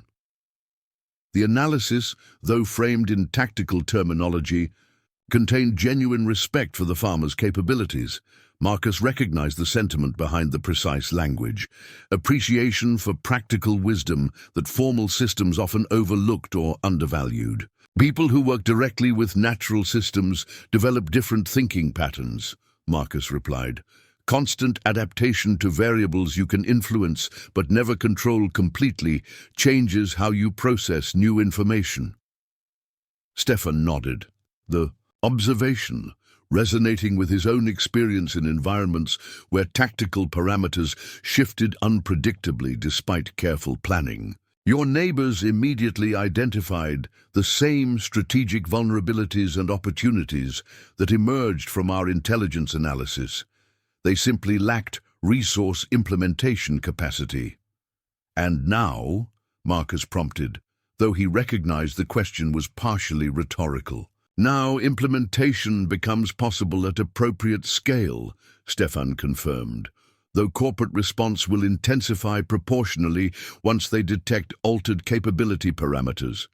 The assessment acknowledged that providing resources would trigger counteractions from corporate interests, not resolution but escalation of the strategic contest." Marcus understood this reality from both military experience and years observing AgriGlobal's methodical consolidation efforts. Enhanced resistance capability would be met with adapted pressure tactics rather than withdrawal. "We should begin verification procedures," Stefan suggested, "practical implementation once again taking priority over theoretical discussion. Banking authorities are in Zurich time zone. Appropriate window for video confirmation protocols is approaching." Inside the farmhouse, Stefan established a secure communication channel through specialized equipment from his vehicle. The system created encrypted connection parameters that suggested capabilities beyond standard civilian technology, another indication of the strategic significance attributed to what might outwardly appear as merely agricultural business arrangements. The verification procedure unfolded with meticulous precision. Banking representatives in Zurich conducted identity confirmation through multiple authentication layers, historical documentation validation, and trust provision verification. Marcus provided biometric confirmation, family documentation, and military service validation that established his connection to Colonel James Reed beyond genealogical records. Throughout this process, Marcus observed the extraordinary security infrastructure supporting what Stefan had described. Systems designed decades earlier, but maintained and updated across generations with institutional thoroughness that commercial operations rarely sustained. The coordination between banking authorities, legal representatives, and trust administrators demonstrated commitment to purpose that transcended normal financial management. As the verification process concluded with formal approval notifications, Marcus experienced a profound sense of connection across time, his grandfather's foresight and principle extending forward into present circumstances through mechanisms established before Marcus had even been born. The continuity created a humbling awareness of purpose beyond individual concerns or timeframes. The initial resource deployment authorization is complete, Stefan confirmed as the video connection concluded. Transfer protocols will initiate at 0900 Zurich time, with funds available through the established cooperative structure within 36 hours. The timeline translated what had been abstract discussion into imminent practical reality. Within 2 days, the farmers' cooperative would transition from aspirational concept operating on limited pooled resources to implemented system with substantial operational capability. What happens next? Marcus asked, the question encompassing both immediate procedural steps and broader strategic implications. Systematically addressing vulnerability points before corporate interests can adapt their acquisition strategy, Stefan replied. Equipment resources deployed first to secure harvest completion for all cooperative members. Legal infrastructure established concurrently to protect water rights from regulatory challenges. Processing capability developed third to create market independence. The prioritization reflected sophisticated understanding of both agricultural operations and corporate pressure tactics, securing immediate production capability while establishing structural defenses against the most likely counter-strategies. The approach integrated military strategic thinking with practical farming necessities in ways that demonstrated comprehensive analysis. And Agri-Global's response? Marcus pressed, knowing that corporate interests would not simply accept altered conditions without counteractions. Initial legal challenges through regulatory frameworks they influence, Stefan predicted, followed by attempted division of coalition members through differentiated incentive structures. Third phase likely involves supply chain pressure through processing and distribution control points. The assessment outlined a strategic chess game, extending beyond immediate financial considerations to multidimensional pressure capabilities that corporate entities had developed for precisely such situations. What might appear as routine business, competition from external perspective would function as sophisticated campaign to maintain control of essential resources. You've seen this pattern before, Marcus observed, recognizing the specificity in Stefan's prediction. In 14 agricultural regions across 3 continents, Stefan confirmed. Corporate methodology remains consistent despite cultural and regulatory differences. Resource control strategies follow identical patterns whether implemented in Ukraine, Argentina, or Pennsylvania.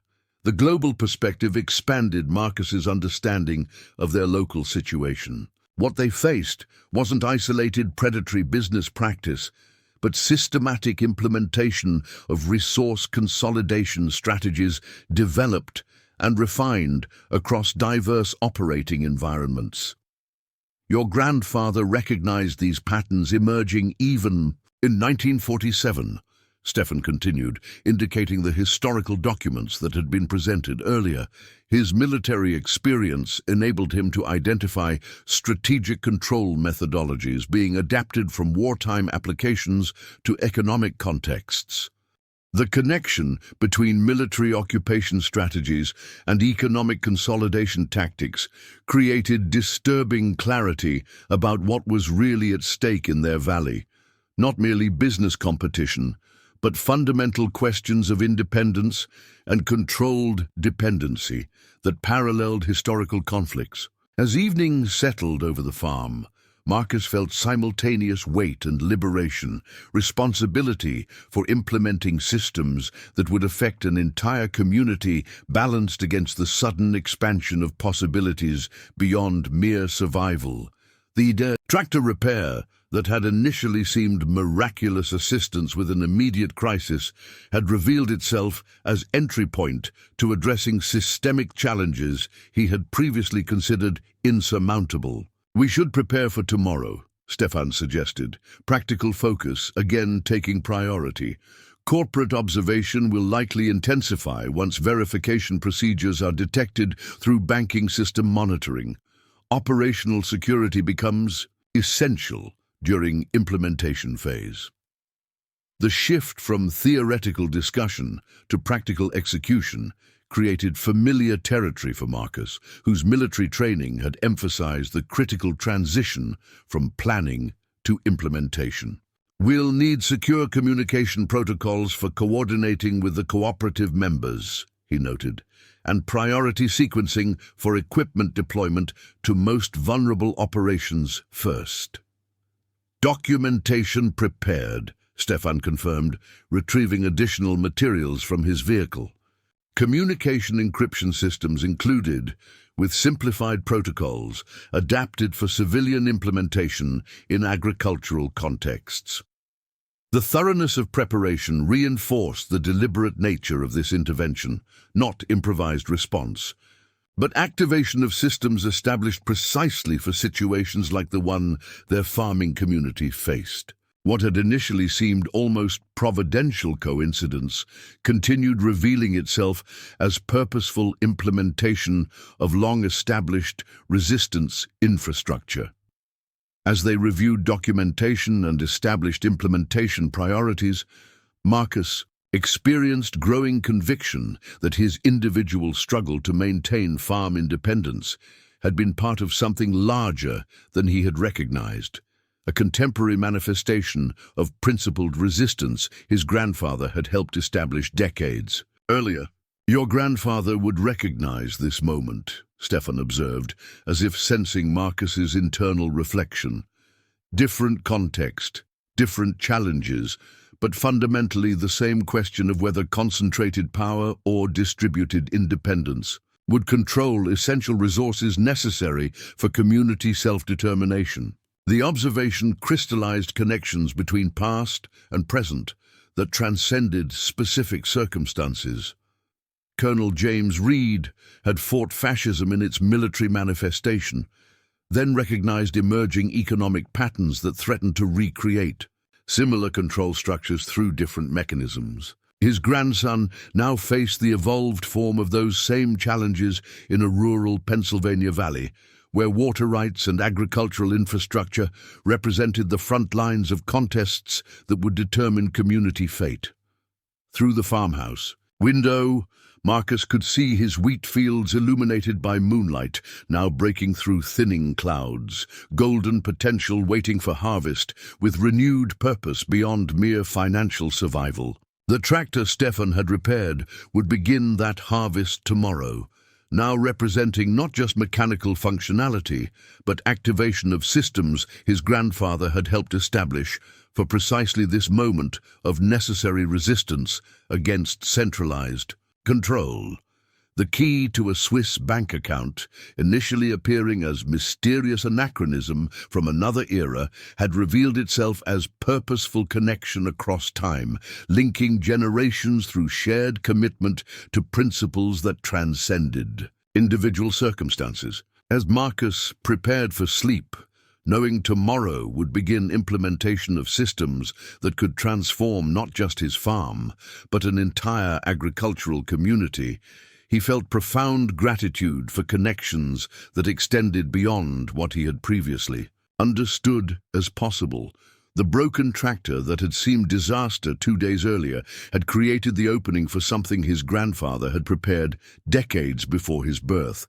Recovery not just of mechanical function, but of purpose that connected individual struggle to principles worth preserving across generations. As rain began falling gently outside, Marcus recognized that the most valuable inheritance wasn't financial resources, but the continuity of purpose that transcended time through deliberate commitment to preserving independence against ever-evolving threats of centralized control. Dawn broke with extraordinary clarity over Second Chance Ranch.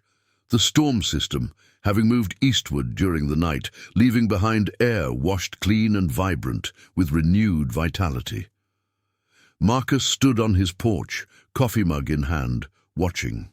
Golden light gradually illuminate his wheat fields, ready for harvest, but now representing something beyond mere financial necessity. The land had transformed in his perception from burden to legacy, from struggle to purpose.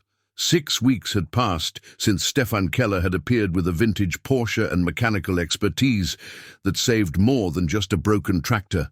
In those transformative weeks, the agricultural valley had undergone a renaissance that local residents were still struggling to fully comprehend.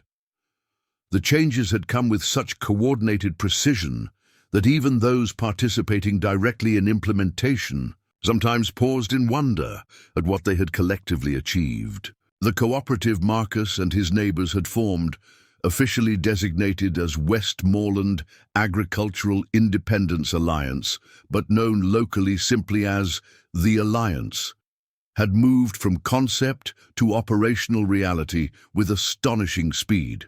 The resources from the World War II Trust had deployed with strategic effectiveness that reflected decades of preparation for precisely this purpose. Marcus sipped his coffee, gaze shifting to the equipment barn, where 6 new tractors now stood alongside fully restored vintage machinery, a community equipment pool that any Alliance member could access based on coordinated scheduling rather than individual ownership.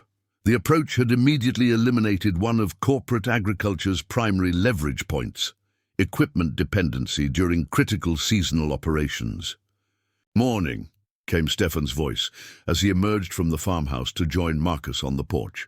Over the weeks, the Swiss visitor had transitioned from mysterious benefactor to working partner, his temporary residence in the spare room extending as implementation of the Trust's provisions required his continued presence. "Processing facility passed final inspection yesterday," Marcus reported, knowing this milestone represented significant strategic progress.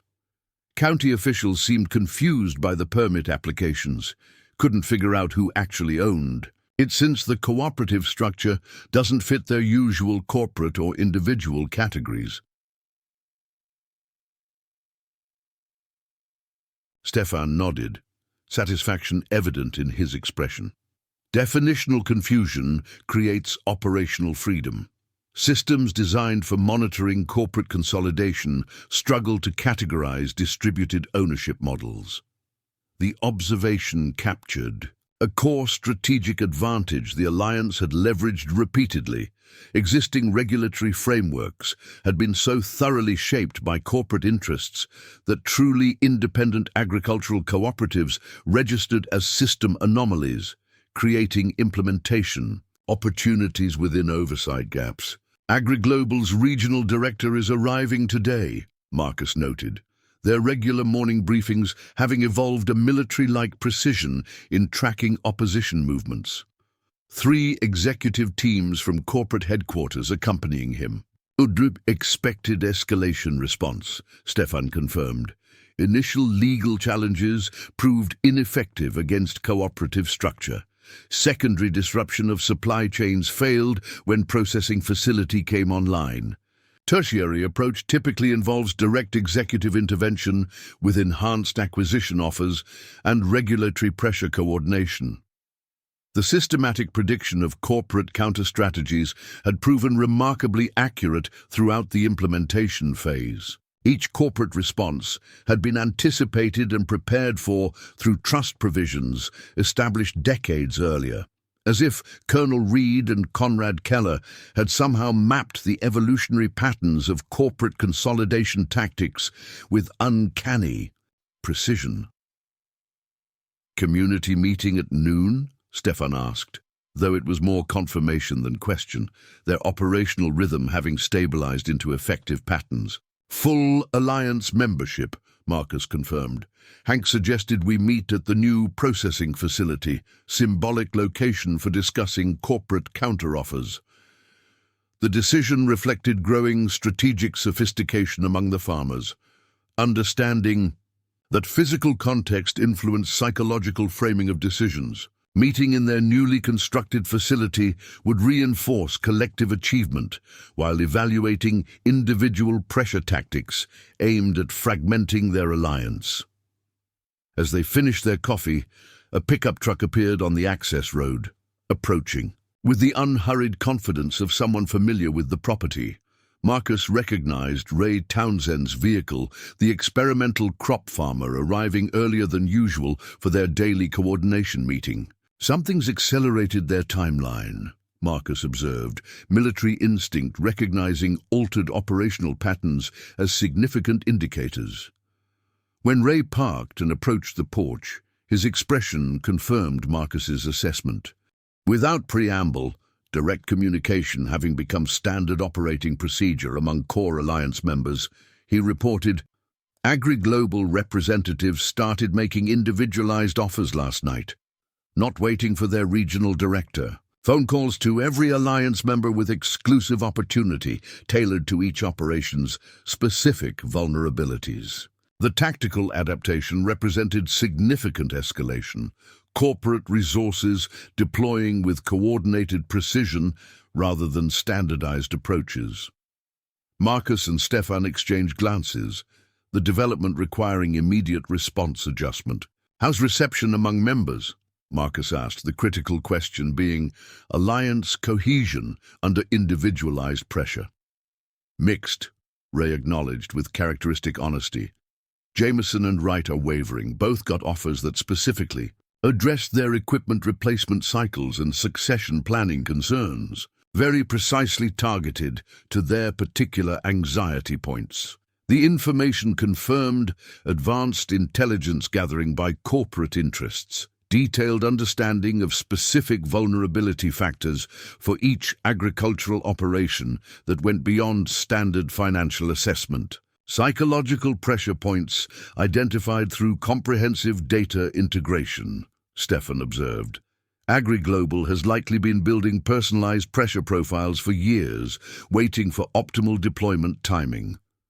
The assessment matched Marcus's military understanding of sophisticated psychological operations, mapping individual decision influences to apply precise pressure at maximally effective points. Corporate tactics paralleling military approaches with disturbing precision. "Move the community meeting earlier?" Marcus suggested, recognizing the critical timing window for maintaining alliance cohesion. Ray nodded. "Hank's already adjusting." Notifications. 10 a.m. at the processing facility. Wright and Jameson confirmed they'll attend before making any decisions. The rapid response demonstrated growing operational effectiveness among the formerly isolated farmers. Information sharing, adaptive scheduling, and coordinated decision-making that would have been impossible just weeks earlier. The alliance was functioning not merely as economic cooperation, but as strategic resistance with increasingly sophisticated capabilities. As Ray departed to continue notification adjustments, Marcus turned to Stefan with the question that had been forming since identifying the corporate tactical adaptation. "How did your grandfather and mine anticipate these specific pressure approaches? The trust provisions include countermeasures for exactly these individualized tactics." Stefan's expression shifted to something deeper than his usual analytical focus, a connection to historical understanding that transcended technical assessment. They recognized patterns from military occupation strategies being adapted to economic contexts, he explained. European fascism deployed identical approaches, isolating resistance cells by identifying and exploiting individual vulnerabilities unique to each member, offering specialized accommodations that fragmented collective resistance.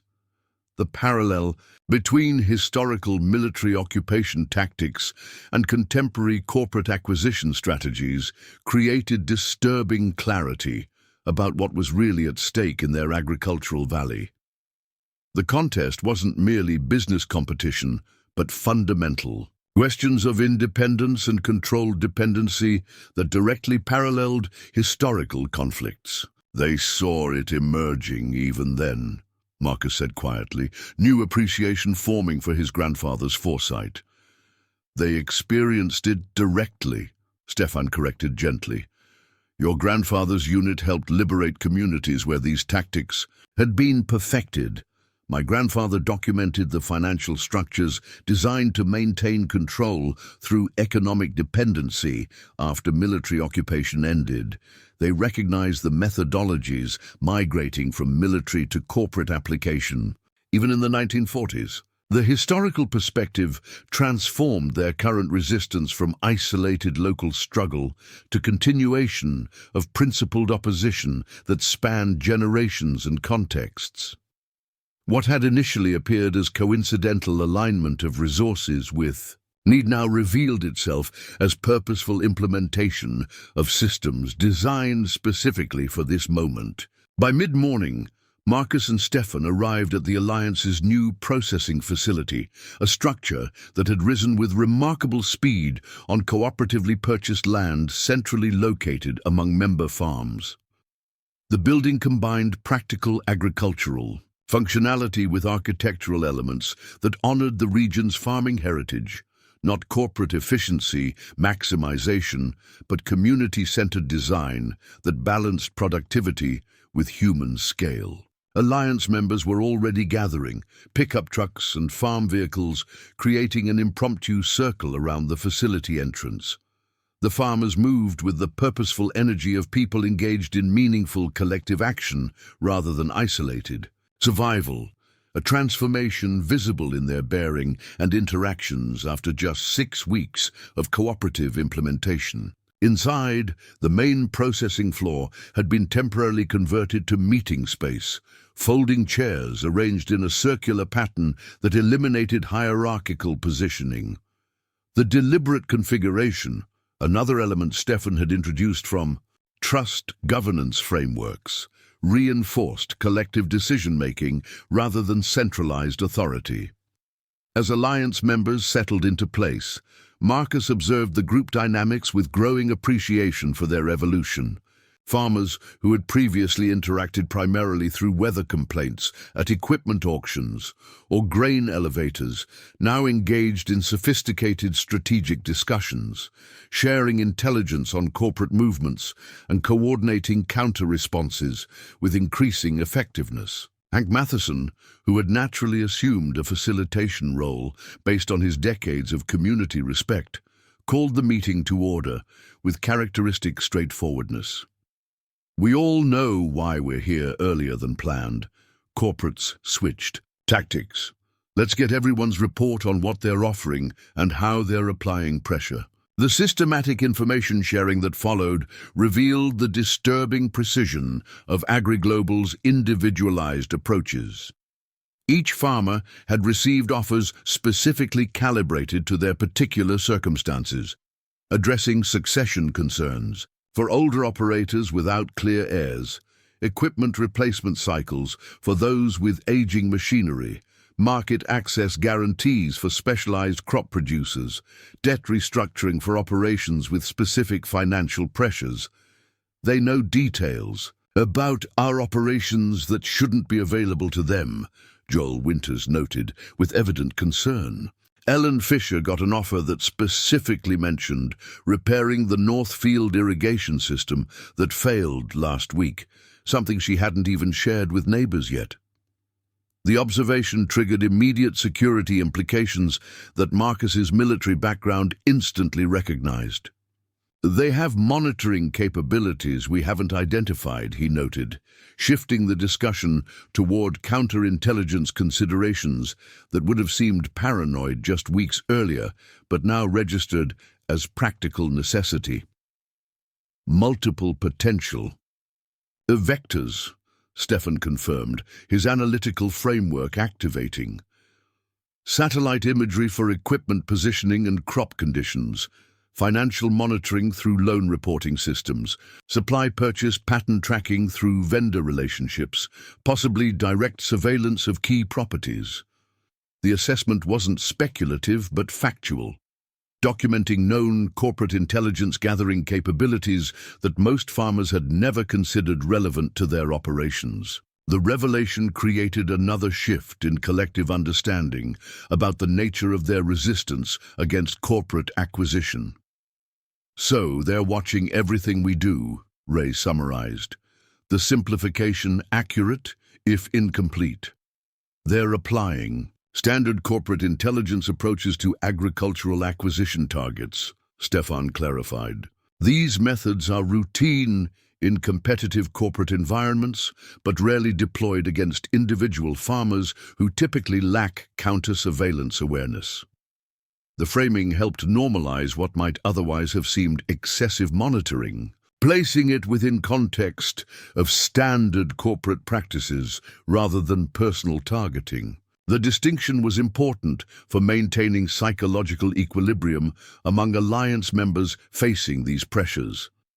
As the discussion progressed, Marcus noticed two particular members, Wright and Jameson, whom Ray had identified as wavering, sitting slightly apart, their expressions reflecting internal conflict about individualized offers that had clearly been precisely calibrated to their specific concerns. "Tom," Marcus addressed Wright directly, recognition of his situation, acknowledging what corporate analysts had identified as his primary vulnerability. "Your equipment replacement cycle is the most immediate among us. 3 key machines needed. Within 8 months, if I remember correctly." Wright nodded, surprised by the direct addressing of what he had considered primarily personal concern rather than collective issue. "Combine, irrigation pump, and primary tractor," he confirmed. AgriGlobal's offering guaranteed leasing with maintenance, included at about 60% standard market rates, would solve my immediate operational crisis. The offer was indeed precisely targeted to Wright's specific vulnerability point, equipment, dependency created by financial constraints preventing timely replacement of aging machinery.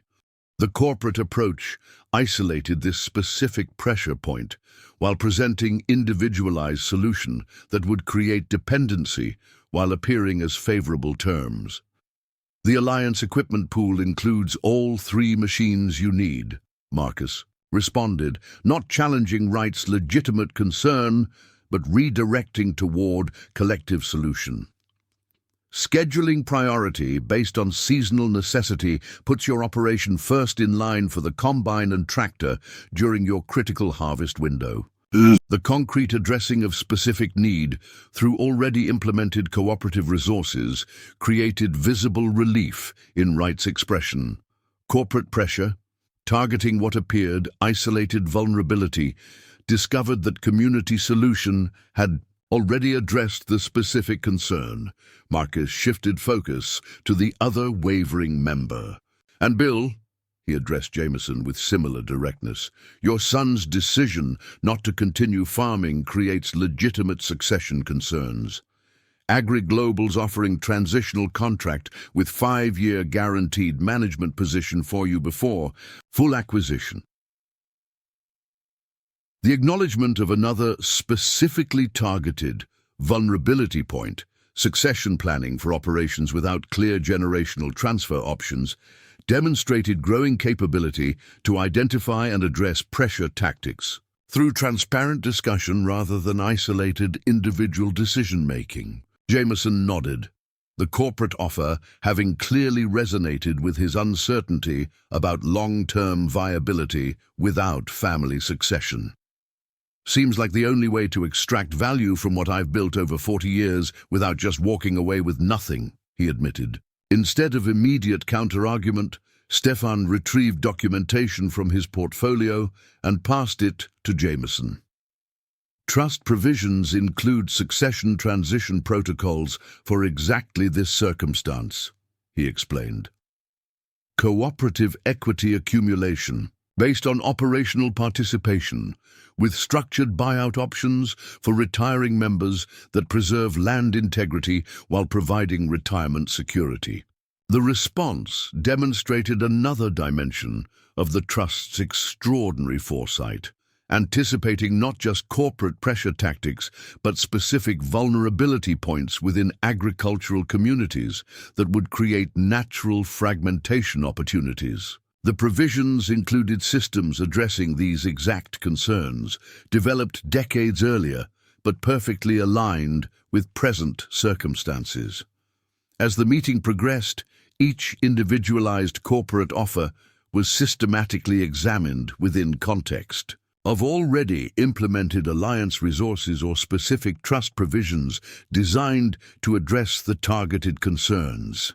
The process transformed isolated pressure points into opportunities for demonstrating cooperative effectiveness, revealing that what corporate analysis had identified as vulnerabilities had already been addressed through collective approaches. The dynamic shifted perceptibly as alliance members recognized the comprehensive nature of what they had implemented, not merely equipment sharing or processing capability, but integrated systems addressing the full spectrum of agricultural vulnerability, points that corporate acquisition strategies had systematically exploited for decades. When regional agri-global executives arrived at the processing facility later that morning, earlier than their scheduled appearance, suggesting their own intelligence gathering had identified the accelerated meeting, they encountered not fragmented, individual farmers considering personalized offers, but unified cooperative members who had systematically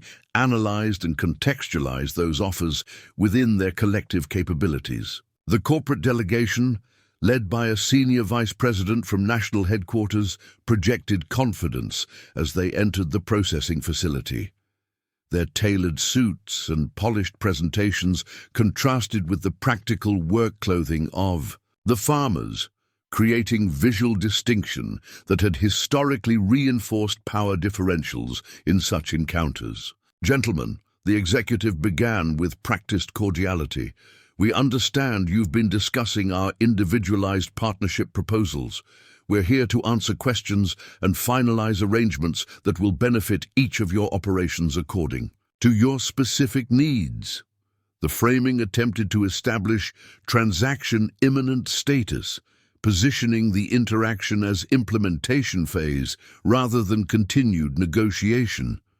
It was a sophisticated pressure tactic that Marcus recognized from military psychological operations training, creating perception of decision completion to bypass remaining deliberation. Hank responded with the quiet dignity that had made him a natural community leader.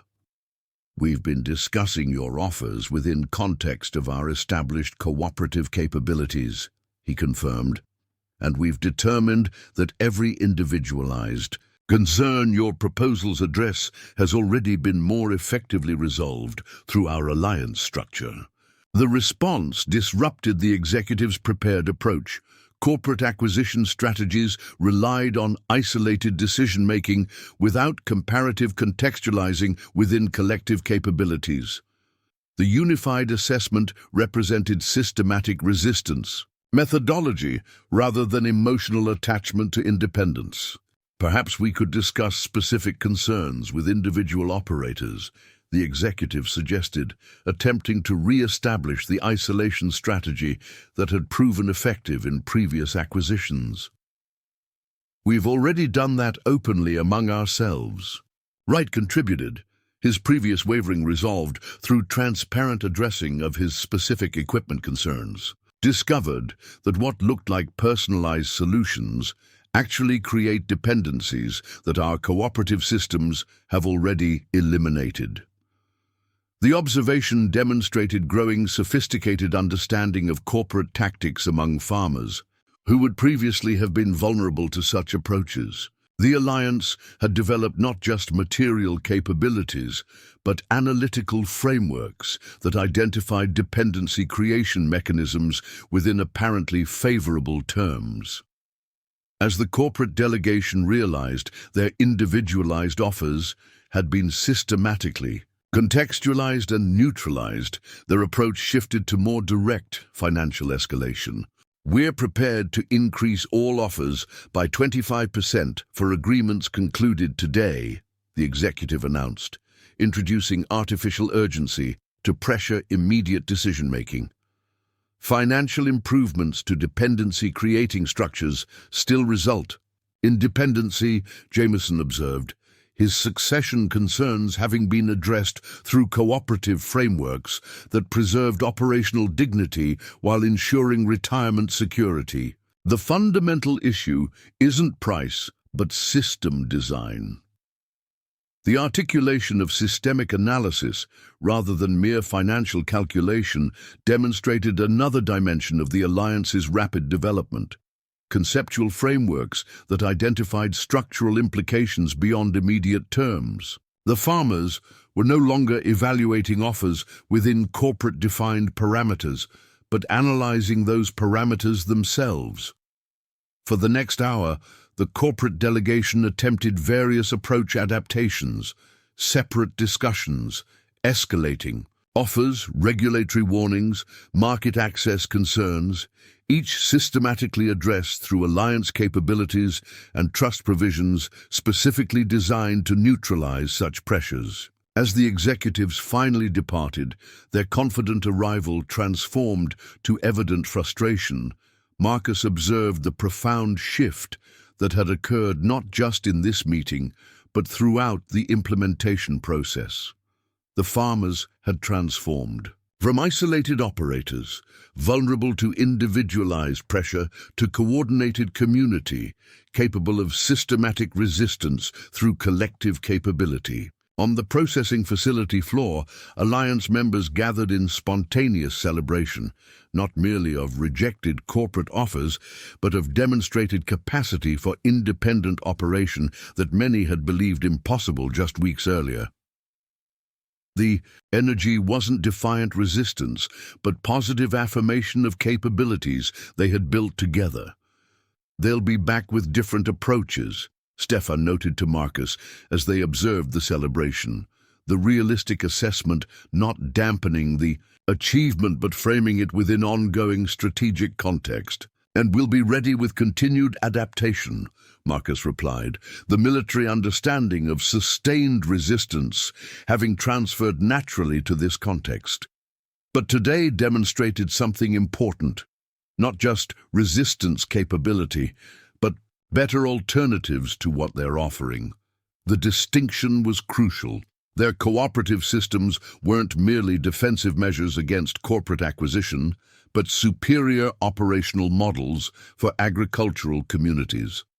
The Alliance had implemented approaches that produced better outcomes for individual farmers while preserving independence and community integrity. As afternoon sunlight streamed through the processing facility windows, illuminating farmers who had transformed from isolated operators facing inevitable corporate absorption to coordinated community implementing superior agricultural systems, Marcus felt profound gratitude for connections that transcended what he had previously considered possible. The broken tractor that had seemed disaster 7 weeks earlier had created opening for his grandfather's legacy to manifest in ways Marcus had never imagined. Resources deployed not merely for individual benefit, but for preserving independent agricultural communities against the same forces of centralized control that earlier generations had opposed in different forms. Stefan approached with the quiet presence that had characterized his involvement throughout the implementation process. "Your grandfather would recognize this moment," he observed. "Different context, but same fundamental question. Whether communities can maintain independence through mutual support systems or will surrender it through isolated vulnerability. The observation connected their agricultural resistance to historical struggles in ways that expanded its significance beyond immediate circumstances.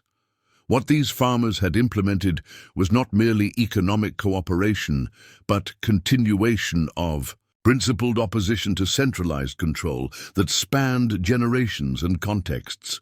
The key you gave me opened more than just financial resources, Marcus acknowledged, the small metal object that had initially seemed so mysterious now representing tangible connection between past and present resistance. It activated systems for preserving independence that transcend individual lifetimes. Stefan nodded, satisfaction evident in his expression. That was always the intention. Not preservation of wealth, but preservation of capability for communities to determine their own futures.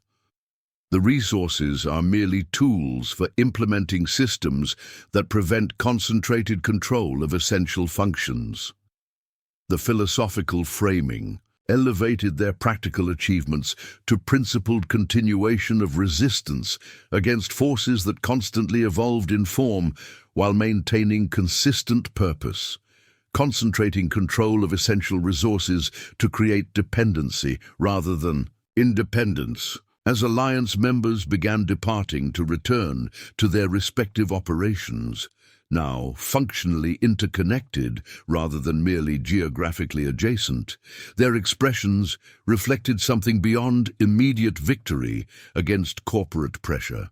They carried the confidence of people who had discovered capability for self-determination through mutual support rather than isolated vulnerability. Later that evening, as sunset painted golden light across wheat fields, now being harvested by cooperatively shared equipment, Marcus and Stefan stood on the farmhouse porch, watching the day's accomplishments transition to evening reflection. "I need to leave soon," Stefan said, the statement confirming what Marcus had sensed was approaching.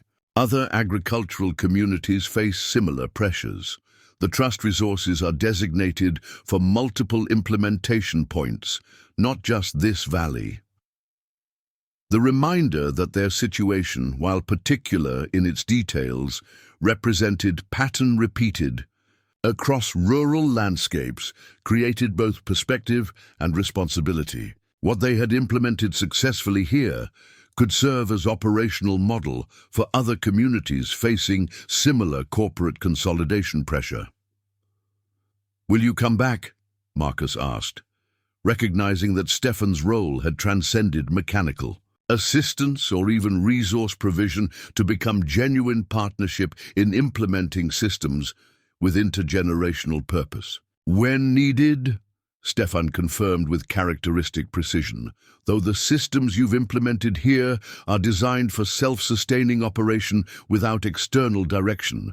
That's their fundamental purpose, enabling communities to maintain independence through internal capability rather than external dependency." The design philosophy perfectly expressed the difference between their cooperative approach and corporate methodologies that deliberately created dependency relationships requiring continual external control. The alliance had implemented systems that enhanced capacity for self-determination rather than limiting it through financial efficiency that masked dependency creation. "I'll maintain the documentation systems," Marcus committed, understanding his responsibility for preserving the operational knowledge they had implemented together. "Ensure the next generation understands not just what we built, but why it matters." Stefan nodded, approval evident in his expression.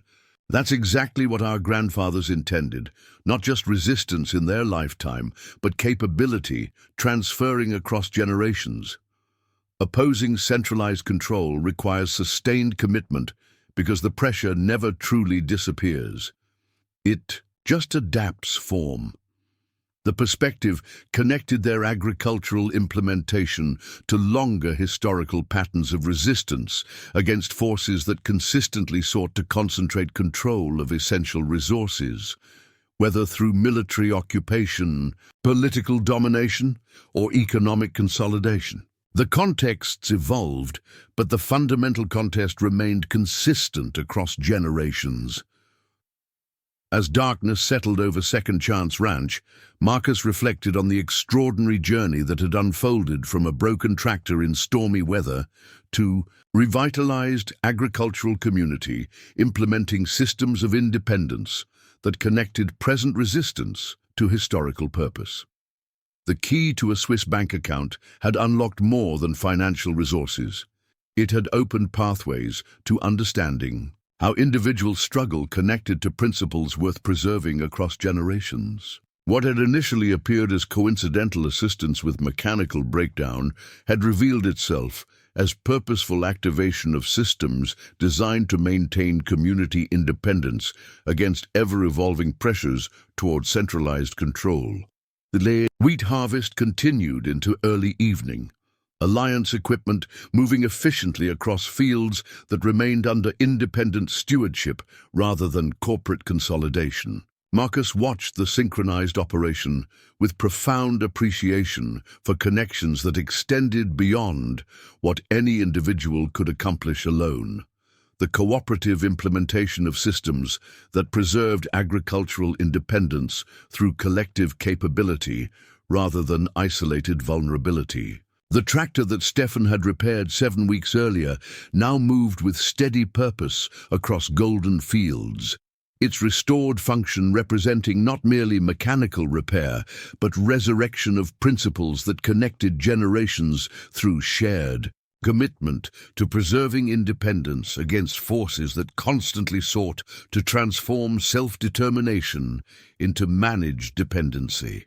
As Marcus turned to enter the farmhouse, preparing for another day of cooperative implementation ahead, he carried not just responsibility for his own operation, but conscious participation in systems designed to preserve independence across generations. The burden felt not constraining but liberating, connecting individual actions to purpose that transcended immediate circumstances to continue resistance begun long before his birth and designed to continue long after his lifetime. The broken tractor had been merely entry point to understanding deeper patterns of resistance and renewal that connected generations through shared commitment to preserving independence against forces that constantly evolved in form while maintaining consistent purpose. As stars emerged in the clear night sky above Second Chance Ranch, they illuminated not just a preserved family farm, but revitalized community, implementing systems of independence